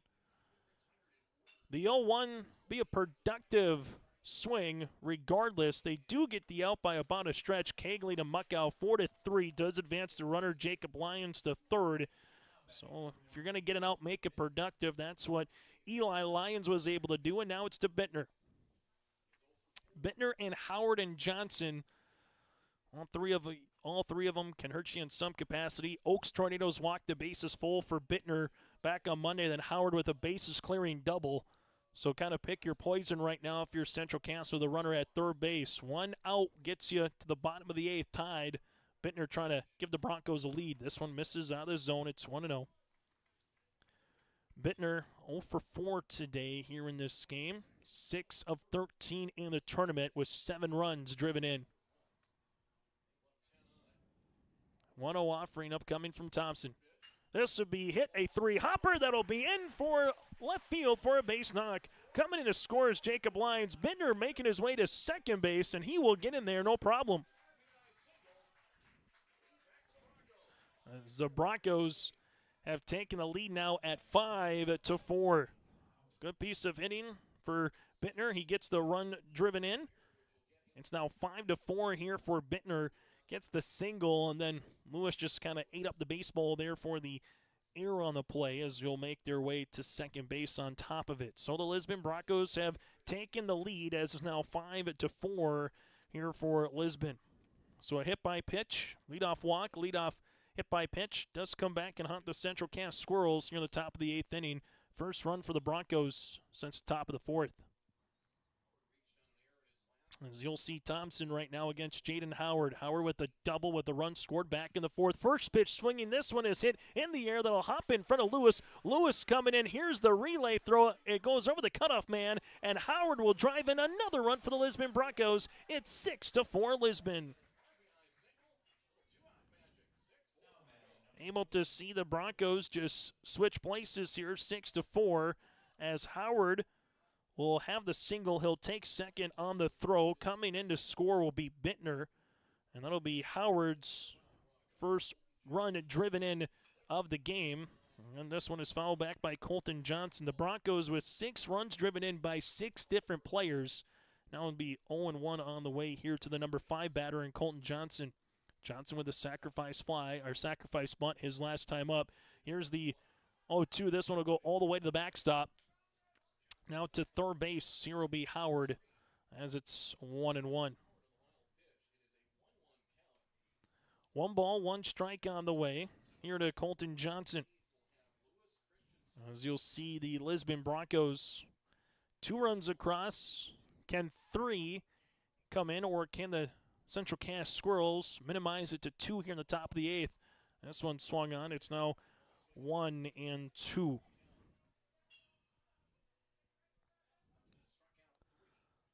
So with a 2-out single by Bentner, got 1 run in. An extra hit by Howard. The 1-2 pitch is fouled back, and we'll keep it at 1 ball and 2 strikes.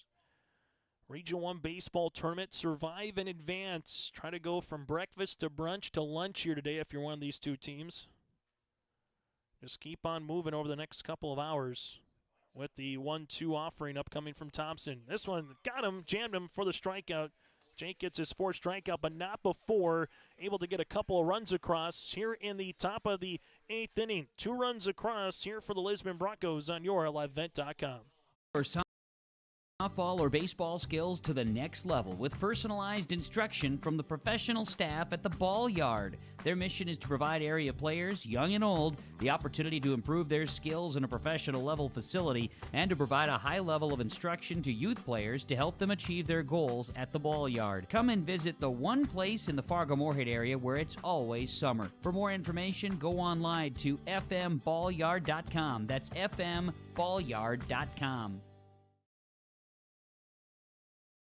Since its beginning, the Central Cass Booster Club has generated and helped sustain fan interest in the men's and women's athletic programs at Central Cass High School. Through the years, that mission has broadened to also enhance the youth programs throughout the community. For more information, search Central Cass Booster Club on Facebook or email centralcassboosterclub@gmail.com. That's centralcassboosterclub@gmail.com. Go Squirrels!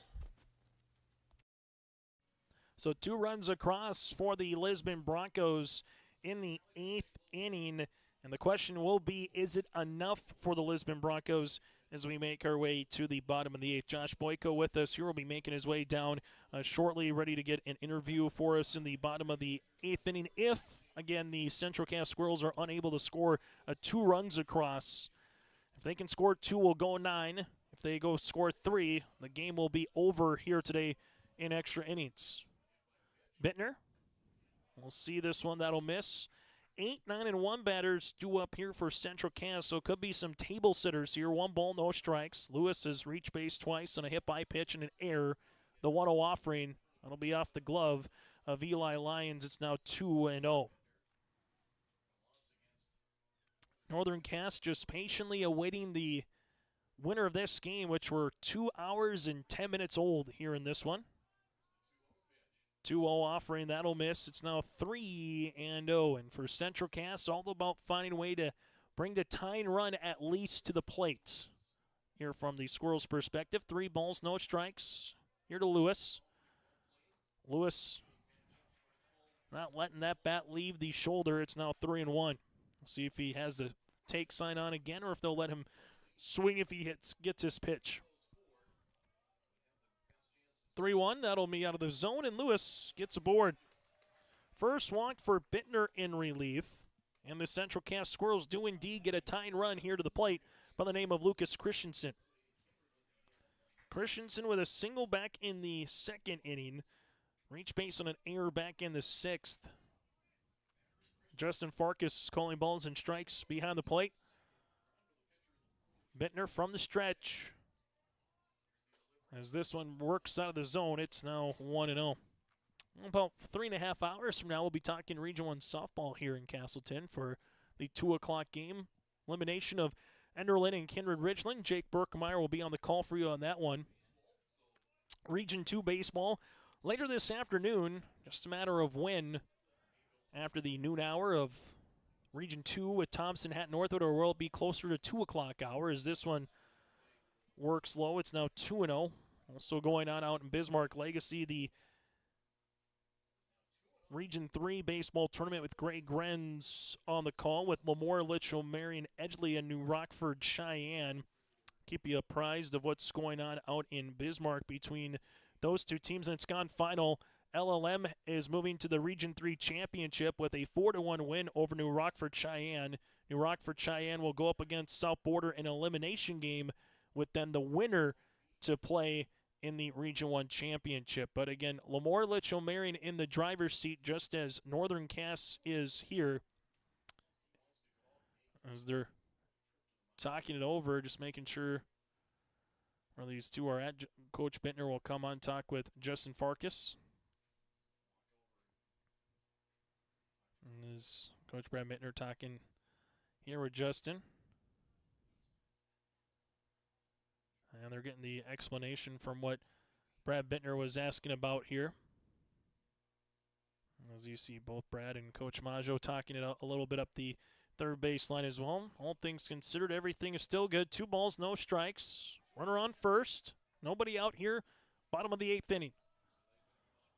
As Bentner, this one will get away from Eli Lyons on the wild pitch. That will allow Grayson Lewis to take second base now. And essentially, from the Lisbon perspective, Grayson just might be defensive indifference moving forward throughout the rest of this half inning. I just want to find ways to not tie the game up. If he does come in to score, he's still got a 1-run lead. The 3-0 pitch, that'll miss, but now it gets a little more interesting. A pair of walks to begin the bottom of the 8th inning. The Squirrels with the tying run at first base. The go-ahead run by the name of Keegan Peterson, and the game-winning run now steps up to the plate as Coach Brad Bentner wants to talk it over here with the infield and just allow everybody to collect themselves. Still to come later on here today on our abbreviated post-game show, we'll get to our Agassi Precision Ag Play of the Contest, our Enbridge Energy Player of the Game, that and more on our our Norman County Raceway and Red River Valley Speedway post-game report. As looks like we will get a new pitcher coming in with Bentner. So Bentner will be done. We'll let you know about the pitching change coming in next here in the bottom of the 8th inning. That's around the corner here on your liveevent.com.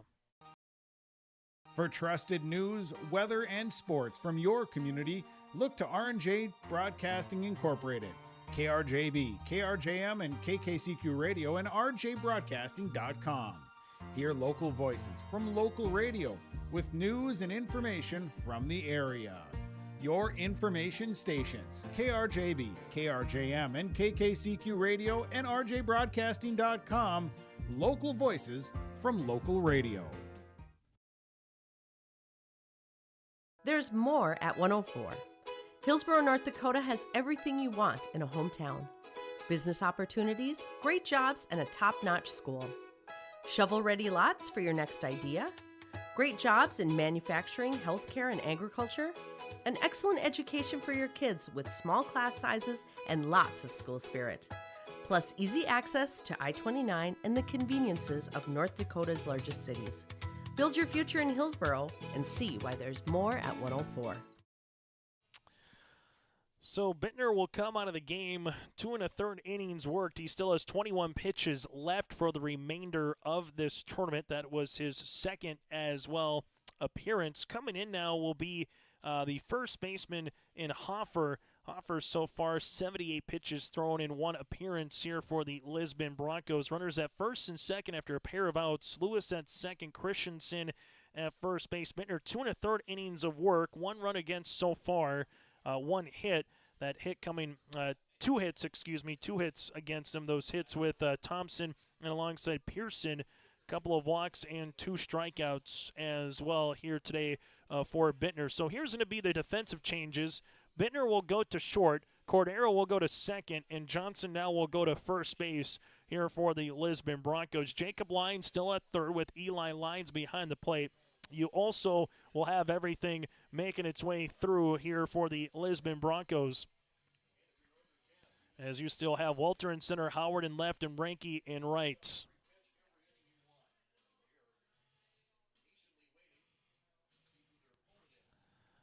Top of the lineup here for the Central Cast Squirrels, Peterson, Kegley, and Thompson. Keegan Peterson 0 for 4 today. So you would say he's due, similar to what Bentner was able to do in the top half of the 8th inning. The lefty, they work on the daylight play. They come across, and trying to come through there was Bentner on the glove of Lewis. Able to slide back in safely, though, and it's still a 2-run game right now. As you'll see the pitch upcoming. This one will work out of the zone. It's now 1-0 on the way. Josh Boyko joining us here. We'll have the call of some Region 2 baseball a little bit later on here this afternoon. He just has to kind of sit like Thompson and Hatton Northwood. The question becomes when. Here's the 1-0. That one will be in there for a strike.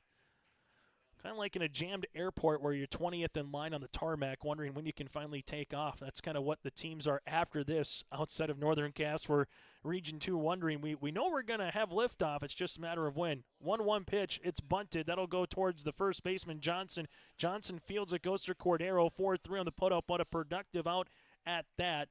As runners will move up an extra base. Lewis to third, Christensen to second. Now it's Brody Kegley. Kegley 2 of 4 here today for the Squirrels.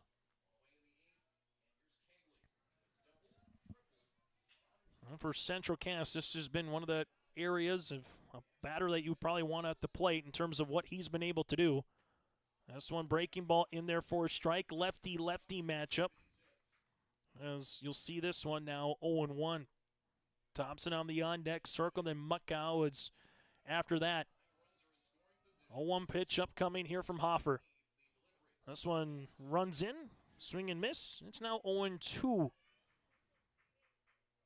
the game-tying run stands at second base with Christensen. Lewis at third. The game-winning run is Kegley at the plate as it stands right now. Hoffer needs a strike for a strikeout. The 0-2 breaking ball, that'll work in. It's now 1-2. So after coming in relief of Bentner, able to get the out of Keegan Peterson on that sacrifice bunt. Here's the 1-2 offering.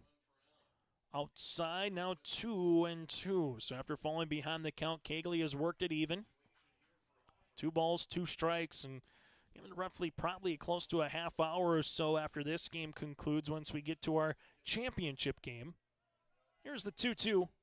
This one foul back, as you'll give the chance for Northern Cast to get their infield-outfield work as a nice crowd of fans, particularly up the third base line. It's about standing room only right now with some of those that are out here with some of the teams from Region 1 taking in this game. The 2-2 pitch, breaking ball. This one will be hit to the first baseman. Johnson able to get in front of it, but he can't get to first. No one's covering first base. Went to pitcher and Hoffer, so able to block it. But what it does, instead of getting it out at first base, now you have runners at the corners, and the game-winning run stands at first here for the Central Cass Squirrels.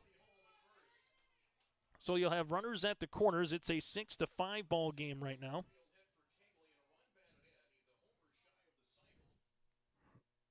And you'll see the Central Cass Squirrels now, what kind of play they put on here. So runner at first base is going to be Kegley. Going to give that on a single. Coming in to score was Lewis, and Christensen stands at third as here's the throw down to the second. And this one's going to be bobbled there for a second by Cordero. Kegley able to get into scoring position. It's 0-1 here to Thompson. So 1 down here, and now the tying run at third base here with Christensen. Kegley again at second. The infield will come in. Here's the 0-1 pitch. This one misses outside. It's now 1-1. Winner has a date with Northern Cass coming up later today here on YourLiveEvent.com. Thompson with a pair of singles, a sacrifice fly, and a run scored. 1-1 pitch. Here's a fly ball deep to left. This could be a walk-off home run shot, and that ball is gone. Thompson with a 3-run homer. The walk-off variety propels the Squirrels into the Region 1 championship, and Central Cass comes back and delivers the goods and wins it 8-6 over the Lisbon Broncos as Thompson is going to get mobbed at home plate. The second home run of the game for Central Cass, one by Muckow and one by Thompson, as the final here in 8 innings. It's the Central Cass Squirrels 8 and the Lisbon Broncos 6. We'll come back with more after this here on YourLiveEvent.com.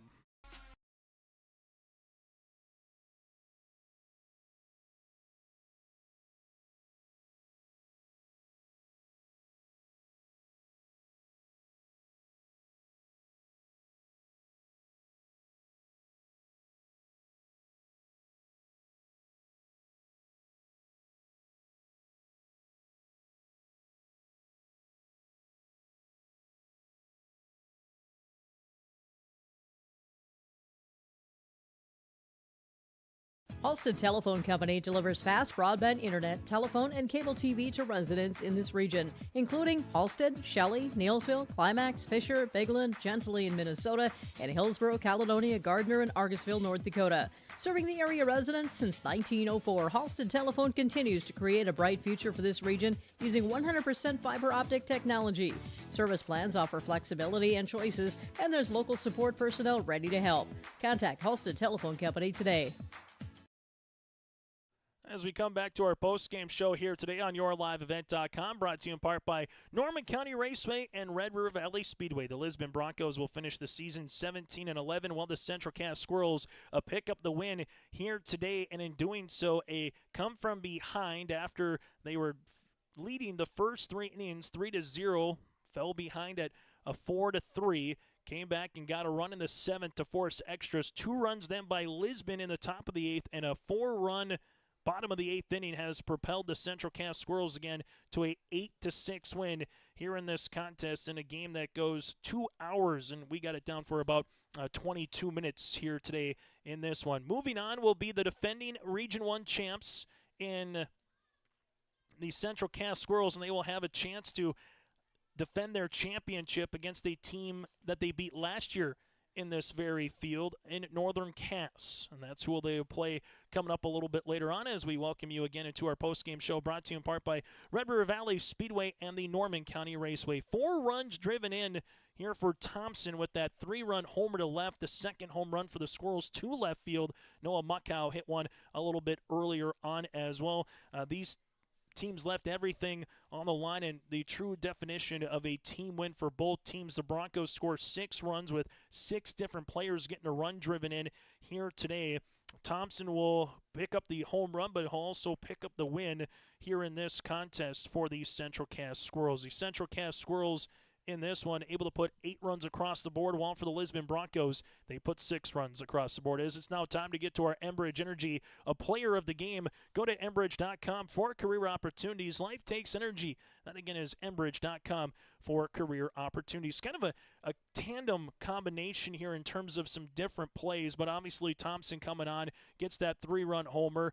Brody Kegley was able to reach base 3 times, score a couple of runs. That is a nice 1-2 combination, and Noah Muckow with a home run and a sacrifice bunt in your cleanup batter to move Thompson into scoring position. Those 3 guys, kind of 1, 2, and 3 respectively here today, are our players of the game. From there, our Agassi Precision Ag play of the contest. You have the Pearson triple to tie it up in the 7th, and then the 3-run homer by Thompson in the bottom of the 8th. That is the 1-2 combination, and our Agassi Precision Ag play of the contest. Feature precision planting dealer, Agassi Precision Ag in Hillsboro. Visit planterdoc.com. That again is planterdoc.com. The tie-in triple and the go-ahead 3-run home run are our Agassi Precision Ag plays of the contest. And our Halstead Telephone Company post-game connection, a couple of defensive web gems. Early on in the game, you saw Bentner save a run for the Lisbon Broncos after a hit from Central Cass by Noah Muckow at short. And then Pearson able to go behind the plate here in this one, have a couple of batters that did a really nice job here in this particular game in terms of getting some outs behind the plate. That is our Halstead Telephone Company post-game connection, though. 1-2 combination with those two in particular, a Bentner for the Lisbon Broncos, and then obviously what we saw from Pearson behind the plate here today in this one as well. So we'll take a quick break. When we come back, we'll hear from some of the particulars coming up around the corner from Central Cass's perspective on the post-game show, brought to you in part by Red River Valley Speedway, Norman County Raceway. Take a look at the final box score. That and more is still to come here on your LiveEvent.com. Auto Body and Glass in Grand Forks, they make sure your vehicle gets the best standard of care to get it back on the road as quickly as possible. Lonnie and his team are some of the most highly trained in the industry. With state-of-the-art technology and superior products, your vehicle will leave in great condition. With their drive-in claims area, the process is smooth and easy. Let Abra Auto Body and Glass in Grand Forks provide you and your vehicle with premium care and attention. Open 8 to 5:30 Monday through Friday. Abra Auto Body and Glass of Grand Forks. As we come back here on yourliveevent.com, taking the headsets is a senior, and Brody Kegley joined us here, and also we'll hear from the 3-run homer with Jake Thompson in a moment. Brody, first things first, what a whale of a game at 8 o'clock in the morning to play 2 hours and 20 minutes. You continue your season, a big game coming up here with Northern Cass, but let's put a bow on this one. How fun was it on this game to just finally get to play baseball one more time after the helter-skelter week that wasn't playing 8-inning game like this here? Yeah, it was awesome. Our game was supposed to be like a week ago, like with all the pushbacks, but finally get to play, have 2 more games hopefully today, but started with 1. Take us through the particulars here in this one. You got a double, you got a triple, but let's go into the 8th inning. You get that single, and you bring Jake up to the plate. You just put the ball in play. Just take us through what the mindset was for your team down in the 7th and the 8th inning to find a way to come back in this one, Brody. Yeah, Jake's probably the hottest hitter in the state right now, so my goal is to put the ball in play, score 1, and let Jake do the rest. What does this win mean to get back to a region championship for this team this season? Oh, it's awesome. We've been pretty lucky in winning a bunch of games recently in baseball, but got to do it this year too. Take us through, obviously, having Jake and Noah. What do those guys do that can turn the wind around, so to speak, and we saw it both times here in left field? They're awesome. When you hit a home run, you demoralize the team. The left fielder walked to both of them, so that was pretty cool. Hey, Brody, biggest thing going forward here in about 20 minutes or so will be what is to get ready for Northern Cass? Same approach, just win. One pitch at a time, just win. Hey, Brody, thanks so much for your time, and best of luck here coming up later this morning for a little brunch and baseball. Yeah, thank you. Again, that with us here is Brody Cagley, as he will allow Jake Thompson now to take the headset here. These interviews brought to you in part by Dakota Heritage Bank, sharing their heritage and their future with locations in North Dakota and Minnesota. Go to dhb.bank as the golden bat is there one more time here for Jake Thompson. We saw it a little bit back on a Monday as well. And Jake, just take us through the mentality of this one. You get up 3-0. Lisbon with a 4 spot comes in the top of the 4th inning. How big was Keegan Peterson in that spot to just minimize it to 4 runs after 3 runs come across already before he got in the game there, Jake? Oh, he's huge. Like I said, I talked about Lucas Christensen last time. Keegan is just another one of those guys, absolute dealer on the mound, and it was so clutch of him to come in and throw up zeros on the scoreboard. Able to come through the game, knocking on the door in the 7th inning. When you saw the 7th inning come through with you're getting on board there, how about Noah Muckow, the cleanup batter, to have a sacrifice bunt? What's just kind of going through your mind then once you're at second base there, Jake? I will say when I got the sign, I was like, what are we doing? But you know what? Never dealt the coach. Muckow, great bunt. Honestly, I'm surprised he didn't beat it out. I think he's got one of the fastest 60 times in the state, so shout out to Muck for getting that thing down. And I know you mentioned, Pearson back in terms of what he was able to do. Got a little banged up in this game, but hits a frozen rope down the line.